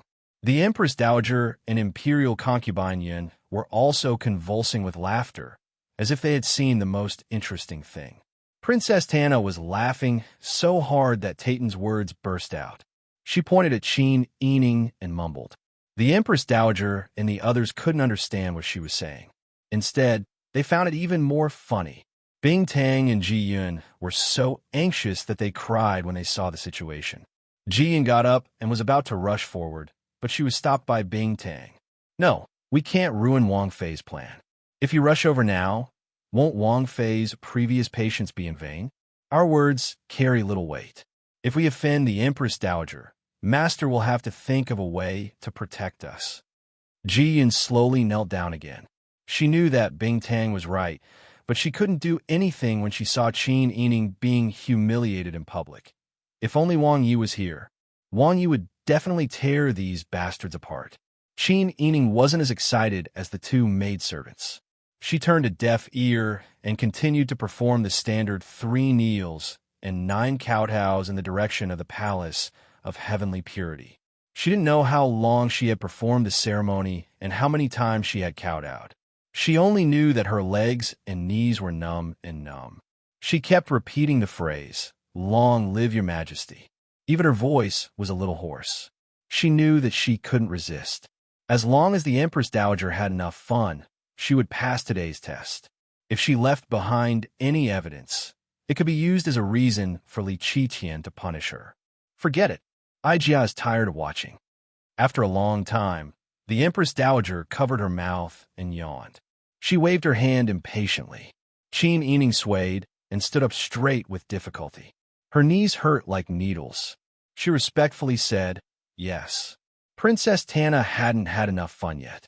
She stopped laughing and suggested, "Empress Dowager, why don't you let Prince Zhongshuan perform a blessing for you?" The Empress Dowager snorted and laughed again. Good, good. This gift is commonly used. Prince Zhongshuan's consort should do it well. Make one for me to see. Ha! Li Helan laughed out loud once again, not caring about his image. He even slapped his thigh. With Li Helan and the Empress Dowager laughing like this, Imperial concubine, he naturally laughed as well. The palace servants in the warm room also laughed along with the scene. Ji Yun and Bing Tang knelt on the ground, lowering their heads and gritting their teeth as they quietly wiped their tears. Amidst the mocking laughter, Qin Yining respectfully complied. His body couldn't help but sway a little. He placed his right hand on top of his left hand and placed his right leg on the left side of his waist. With great difficulty, he bent his knees and said, "Greetings to the Empress Dowager." The Empress Dowager looked at her swaying appearance and continued to smile. Again. Princess Tana also shouted, again. Qin Yining did as he was told and continued his actions. Every time he bent his knees, there was a sharp pain in his knees. He couldn't help but kneel down. The more he endured the pain, the more expressionless he became. Compared to the Empress Dowager, Li Helan, an imperial concubine, who were laughing wildly again. There was a strong contrast. This bow continued for the time it took for a stick of incense to burn. The Empress Dowager finally laughed enough. She held her stomach and said, Good, enough. Aijia's stomach hurts from laughing. Your etiquette is wonderful. That's right, Aunt. To be able to make you laugh, Prince Zhongshuan's etiquette is really useful. We didn't waste our time here watching her boring performance. That's right. It's just like that. It's annoying to watch. Li Helan coldly snorted. His heart was refreshed like never before. Princess Tana sat down at the Empress Dowager's signal. The Empress Dowager pointed at Qin Yining and said, Tell me, what did you learn from today's bow? Qin Yining endured the pain and maintained his dignified standing posture. He smiled and said, The Empress Dowager is healthy. It is a blessing for the world. The Empress Dowager didn't react for a moment. What do you mean? Qin Yining smiled and said, The Empress Dowager was able to laugh for a long time and didn't find it difficult to breathe. This proves that your heart and lungs are very healthy. This is a sign that your body is healthy. You should rejoice. The Empress Dowager's expression quickly darkened. You dare to mock Aijia? Qin Yining said seriously. This subject's words come from the bottom of my heart. There is no meaning of ridicule. I am truly happy that the Empress Dowager is healthy. Moreover, this subject's wife was able to make the Empress Dowager laugh today. This is a wonderful thing that is worth spreading. Spreading? That's right. Qin Yining's experience in the palace today would spread throughout the palace in less than half a day. Soon, even the courtiers' families would know. Those courtiers would naturally know as well. Then wouldn't Pang Xiao know as well? Qin Yining didn't mean to threaten the Empress Dowager, but when the Empress Dowager thought of Pang Xiao, her complacency cooled by half. Pang Xiao had accumulated great power. He had a large number of troops in his hands. When he was in the army, it was equivalent to a tiger tally. He even dared to flip the table in front of the Empress Dowager. The Empress Dowager didn't dare to pursue the matter and could only smile apologetically. When Pang Xiao returned, he wouldn't come to settle accounts with her, right? But after thinking about it, the Empress Dowager felt relieved. If he wanted to settle accounts with her, he would have to come back alive first. The Empress Dowager sneered and looked away. Sit down. Thank you, Empress Dowager. Qin Yining sat down. Even though his leg hurt, he didn't show any signs. He gritted his teeth and didn't let anyone see him make a fool of himself. The Empress Dowager's face was calm. She turned around and asked the palace maid who was serving her, Is the milk and bird's nest ready? Empress Dowager, it is ready. Go get it. Everyone can have some. The emperor specially sent the bird's nest to Aijia. Then many thanks to Auntie. Consort Yun smiled sweetly. Your Majesty is very filial to the Empress Dowager. Usually, Qinxia's palace is allocated bird's nest. Li Helan sneered, ignorant. There are so many bird's nest. Other than providing for Imperial Mother, how can there be enough to provide for you concubines? Consort Yun's smile froze. She continued to smile. Not long after, the bird's nest was brought up in food boxes by the palace maids assigned palace. The palace maids served the bird's nest to each person. Qin Yining took it and slowly stirred the bird's nest with a spoon. He looked at the Empress Dowager and the others from the corner of his eyes. He didn't eat it immediately. The Empress Dowager and Li Helan both ate. Princess Tana ate even faster. Consort Yin also ate half a bowl. Qin Yining slowly took a bite. Consort Yin smiled and said, Such a good bird's nest. It's a pity that the Empress and the eldest prince aren't here. That's right. The Empress Dowager's movements paused. She suddenly said, It's time to send a bowl to the eldest prince. How gee? Can eat supplementary food recently. It's best to eat this. She pointed at Qin Yining. Go to Cunning Palace and send it to the eldest prince. Qin Yining was stunned. He stopped holding the spoon in his hand and looked at the Empress Dowager in surprise. Consort Yin slowly put down the bird's nest. She covered her mouth and smiled. Aunt, I'm a Wang Fei. How can I agree to run errands? Isn't that degrading the status of a Wang Fei? Aijia is the Empress Dowager. Who dares not to listen to Aijia's words? The Empress Dowager glared at Qin Yining. She slammed the porcelain bowl on the square table next to her. The sound of porcelain breaking shocked everyone in the warm room. They all stopped what they were doing and saluted. Empress Dowager, please calm down. The Empress Dowager pursed her lips and said coldly, no matter who Ijia is, no matter where Ijia is, don't forget who the world belongs to. You don't even want to do a small thing. Do you really have a rebellious heart? Empress Dowager, you're exaggerating. Princess Tana smiled apologetically. She hadn't forgotten the purpose of her marriage alliance. Qin Yining lowered her head. She endured the pain in her knees and maintained the saluting posture. Her brows were tightly knitted. Today's matter was strange in every way. Qin clan, are you going? The Empress Dowager asked in a deep voice. Qin Yining smiled and saluted. Empress Dowager, this subject's wife will naturally obey your orders. If she said half a word of no, she was afraid that she would be immediately punished. She was afraid that the Empress Dowager was waiting for her here. The Empress Dowager's face relaxed a little. She ordered the palace servant behind her. Go get a bowl of cow's milk bloodbird's nest and give it to the Prince Zhongshuan. Yes. The palace servant immediately accepted the order. Not long after, she brought a small, exquisite black food box with a spiral design. Ji Yun and Bing Tang's faces were tense at this time. The Empress Dowager actually ordered Qin Yining, a dignified Prince Zhongshuan, to run errands and deliver things. What was the meaning of this? Could it be that today's humiliation in the warm room wasn't enough? Did she have to drag her out in front of other people to continue humiliating her? As long as Qin Yining stepped out of this door and took a step forward with the food box, other palace servants would see it. In the blink of an eye, the Prince Zhongshuan had become the Empress Dowager's servant. The news that she had to flatter the imperial family would spread. In the future, how could Qin Yining interact with the noble ladies? Ji Yun gritted her teeth. Bing Tang's eyes also turned red. They all wanted to stand up for Qin Yining. However, their status was low and they didn't have the qualifications to speak. Instead, it would cause more trouble for Qin Yining. They would remember today's humiliation. Qin Yining took the food box. The Empress Dowager ordered, "Go quickly and come back quickly. Don't let the bird's nest get cold. How Ji? Or won't feel well after eating it. Come back quickly after delivering it. Ijia still wants to talk to you." Yes, this subject will go now. Qin Yining carried the food box and curtsied. She walked stiffly outside. Her knees hurt more and more. She could only grit her teeth and endure it without any strange reactions. Bing Tang and Ji Yun also curtsied and followed Qin Yining's footsteps. Bing Tang could see that Qin Yining's knees were swollen. She wanted to go to a place where there was no one else and give Qin Yining a good check.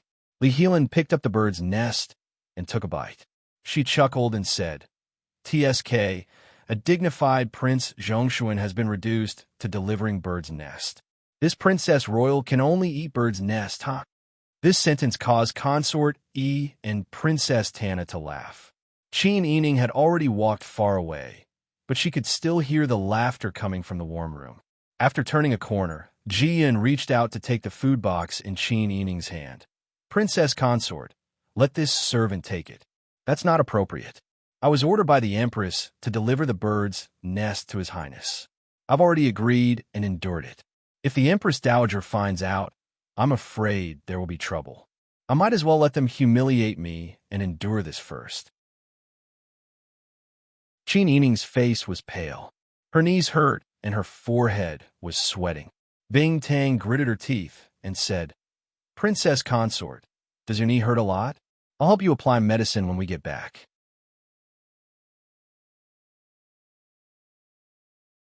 Chapter 794. I think the Empress Dowager has been in the palace for too long. She's gone crazy. Bing Tang squeezed every word out of his mouth. Qin Yining smiled and said while enduring the pain, "Only despicable people would humiliate others to show their nobility. True nobility comes from the education and kindness in one's bones. After losing these two things, no matter how much one pretends, they won't be able to erase the venom in their bones. Princess Consort, don't take it to heart. Just bear with it for a while. One, you won't let them off. Ji Yin supported Qin Yining's arm and comforted him. Qin Yining nodded and tried to make himself walk in a dignified manner. I just find it strange that the Empress Dowager suddenly changed her attitude towards me. She's making things difficult for me and constantly finding fault with me. She wasn't like this a few days ago. That's right. In the past, she was always a bit afraid of Wang Yi. It was obvious that she wanted to rope you in. How can a person change so quickly? Qin Yining's delicate brows furrowed. He accidentally kicked a crack in the ground and tripped. He almost dropped the food box in his hand. Princess Consort. Ji Yin and Bing Tang quickly supported him. Qin Yining steadied himself and shook his head. Fortunately, Yin was fine. Quickly send Yin to the eldest prince, and then we'll hurry back. Princess Consort, let's find a chance for this servant to take a look at your knee. Bing Tang knew that if Qin Yining's leg wasn't seriously injured, he wouldn't have tripped over a crack in the ground. Qin Yining shook his head. Let's talk about it when we get back. We've already endured for so long. It doesn't matter if we wait a little longer. Let's not let the Empress Dowager have any more evidence against us. Yes. Bing Tang heard this and could only put it aside for the time being. The three of them turned into a peach blossom forest and chose the path that was closest to Cunning Palace. Qin Yining pursed her lips. The more she walked, the more her knees hurt. Every step seemed to be torture. It took her a lot of effort to keep her balance. She also had to maintain the rules and etiquette. She couldn't walk awkwardly. It was really torture. Qin Yining laughed self-deprecatingly. She had lived in the palace for so long before they started making things difficult for her. Should she thank the heavens for protecting her? If this had happened on her first day in the palace, she wouldn't have been able to resist. If he couldn't find a reason, he could only endure it. Just as he was thinking this, a green figure suddenly jumped out of the bushes and bumped into him. Qin Yining's leg was already in pain. Although she found that there was someone, her leg was inconvenient. She wanted to avoid but failed. She bumped into the person. The food box in her hand fell to the ground with a clang. The white porcelain bowl containing the bird's nest fell out and broke into two halves. The milk of the bird's nest was spilled all over the ground. What's the matter with you? Which palace do you belong to? Opposite him was a beautiful woman in her 20s. Her hair was combed into a high bun with a golden hairpin. Her face was like a peach petal, and her eyes were like spring water. Based on her attire, she should be one of the mistresses of the harem. Some of the bird's nest had spilled on her shoes. She was angrily stomping her feet. Before Qin Yining could say anything, a mammy in a dark green gown ran over from the opposite side. She was holding a snow-white fur ball in her arms. Qin Yining took a closer look and found it was a beautiful white-furred pug. Io, Imperial Concubine, you, what happened? Io, TSK. Who is so blind? Why did you bump into our Imperial Concubine, you? The mama placed the pug on the ground and quickly picked up a handkerchief to wipe Imperial Concubine Yu's shoes. Imperial Concubine Yu frowned and pointed at Qin Yining. Who are you? Kneel down. Qin Yining frowned. That uneasy and strange feeling came again. This subject's wife is Prince Zhongshuan's Imperial Concubine of the Qin clan. I was ordered by the Empress Dowager to deliver bird's nest to His First Highness. I didn't expect that Imperial Concubine you would suddenly appear from the bushes. This subject's wife has offended you. Please forgive me, Imperial Concubine you. What do you mean? What do you mean this concubine appeared from the bushes? Is this concubine a cat or a dog? Imperial Concubine you grabbed Qin Yining's arm. You deliberately offended this concubine and even knocked over the things the Empress Dowager gave to His First Highness. Let's go and judge this. Qin Yining's brows were almost twisted into a knot. He exerted force on his wrist and flung Imperial Concubine Yu's hand away. At this time, the whines of small animals could be heard from below. He looked down and saw the snow-white pug lying on the ground. It stuck out its tongue and was foaming at the mouth. It was angry. The corner of its mouth still had the bird's nest on the ground. It was obvious that it had just licked it. Qin Yining's heart trembled, and he subconsciously took a step back. Imperial Concubine Yu widened her almond-shaped eyes in shock and screamed, My snowball! My snowball! You, how could you poison my snowball? Someone come, Someone come. The moment imperial concubine you screamed, the elderly female servant immediately got up and pounced on Qin Yining, trying to hold him. Qin Yining hurriedly retreated and pushed the elderly female servant away. He quickly turned around and whispered to Bing Tang, "Collect evidence." Bing Tang was stunned by the scene, but when he heard Qin Yining's words, he immediately reacted. He pushed imperial concubine Yu away and took out a handkerchief to wrap up the bird's nest on the ground. He even used the other end of the handkerchief to wipe the white foam from the pug's mouth. When imperial concubine Yu saw this, she screamed even louder and pounced on Qin Yining with the elderly female servant. Qin Yining pulled Ji Yun and Bing Tang and turned to run. Imperial concubine Yu and the elderly female servant were both 3-inch golden lotuses, but they couldn't catch up to Qin Yining's speed. At this moment, the palace guards had already rushed over. Imperial concubine Yu pointed in the direction Qin Yining escaped and shouted, "Someone poisoned and assassinated. Quick, quick!" Yes. The guards obeyed and immediately chased after him. Qin Yining pulled Bing Tang and Ji Yun along as he ran. He purposely chose nooks and crannies to hide in. When he saw a fake mountain, he simply hid in it. The pursuers were right behind him. How could Qin Yining not understand everything that had happened today? "Wang Fei, what should we do? Someone wants to frame me for murdering the prince." Ji Yun, you and Bing Tang go look for Jiang Yuan. Find him and tell him what happened. Then, ask him to think of a way to send you guys out. Think of a way to pass on all the information to Wang Yi. Bing Tang, remember to find out what kind of poison is in the bird's nest. Ji Yun and Bing Tang ran until their hair was tied up. Their foreheads were covered in cold sweat as they nodded repeatedly. "But Wang Fei, what about you? I won't be able to escape." Qin Yining said calmly, "There's a fork in the road ahead. Go left, quickly. My hope is on you guys. You guys must not be caught." Ji Yun choked. No, Wang Fei, there's no time. Listen to me. Otherwise, we won't have any hope. Wang Fei, I'll stay. Let's change our clothes. You and Ji Yun should leave quickly." Bing Tang anxiously grabbed Qin Yining's hand and refused to let go. "No, whoever stays behind for me will die. You guys must listen to me. Quick." When they reached the fork in the road, Qin Yining forcefully pushed the two maidservants to the left and ran in the other direction.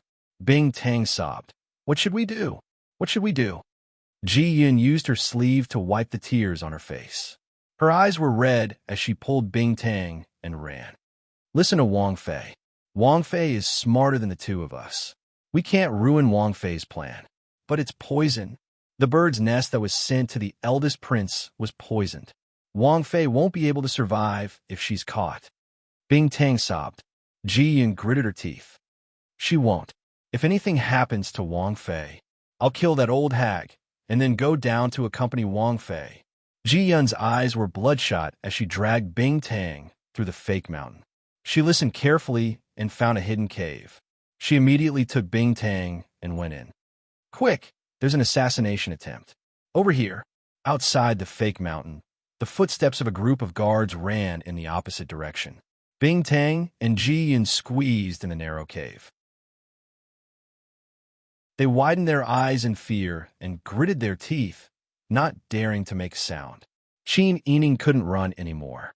Her knees hurt so much that she didn't feel like her legs were hers anymore. Moreover, she understood that this was a heavily guarded place in the palace. Even if her knees weren't injured, she wouldn't be able to escape. The reason why she was still holding on was that she wanted to buy time for Ji Yun and Bing Tang and lure them further away. "Over here! Stop!" The palace guards had already discovered Qin Yining. A group of people rushed over. Qin Yining gradually stopped.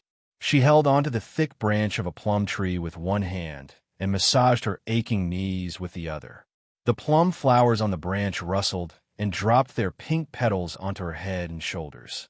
The guards stopped and surrounded Qin Yining. "Do you still dare to escape? Hurry up and surrender." The leader of the guard stepped forward and berated. Qin Yining slowly straightened her body and turned to look at the group of guards. The guards froze when they saw Qin Yining's face. Then, The leader of the guard stepped forward and stared at Qin Yining in a threatening manner. He made an inviting gesture. In the imperial garden, the Empress Dowager was talking with Li Helin, concubine Yun, and Princess Tana. Without Qin Yining to tease, their conversation became boring. At this moment, there was a commotion outside. The Empress Dowager raised her eyebrows and calmly asked, "What is it?" Replying to the Empress Dowager, "Concubine Yu has an urgent matter and wishes to see you." "Yes." They all sat upright. Not long after, a weeping concubine Yu walked into the warm room. Behind her was a mama carrying a food box, a broken bird's nest, and a servant carrying a dead dog. Li Helin saw someone carrying a dead dog and frowned in disgust. "What are you doing? Why haven't you thrown that filthy thing out?" Concubine Yu hurriedly knelt down weakly and sobbed. "Empress Dowager, you have to give his concubine justice." Concubine Yun and Princess Tana were both puzzled and curious. Li Helin curled her lips and didn't speak again. The Empress Dowager said, "Speak. Who gave you the courage to bring a dead dog here for Aijia to see? If you don't give Aijia a perfect reason, Aijia will punish you." "Empress Dowager, this concubine was playing with Snowball in the Imperial Garden when we met Prince Zhongshuan's concubine. The Prince Zhongshuan's food box fell to the ground, and the bird's nest spilled on the ground. Snowball was greedy and licked it a few times. Then it died." Concubine Yu sobbed. This concubine doesn't know how she offended Prince Zhongshuan's concubine. She actually wanted to poison this concubine's beloved dog. "Empress Dowager, please give this concubine justice." These words caused everyone's hearts to tremble violently. You're tuning into the Romance Rendezvous YouTube channel. We're so grateful for your support, and don't forget to subscribe to join us on this incredible journey through captivating stories. Your generosity through donations truly makes a world of difference, as it's the primary source of revenue that allows me to expand and enhance this channel for you. Thank you from the bottom of my heart for being a part of this adventure.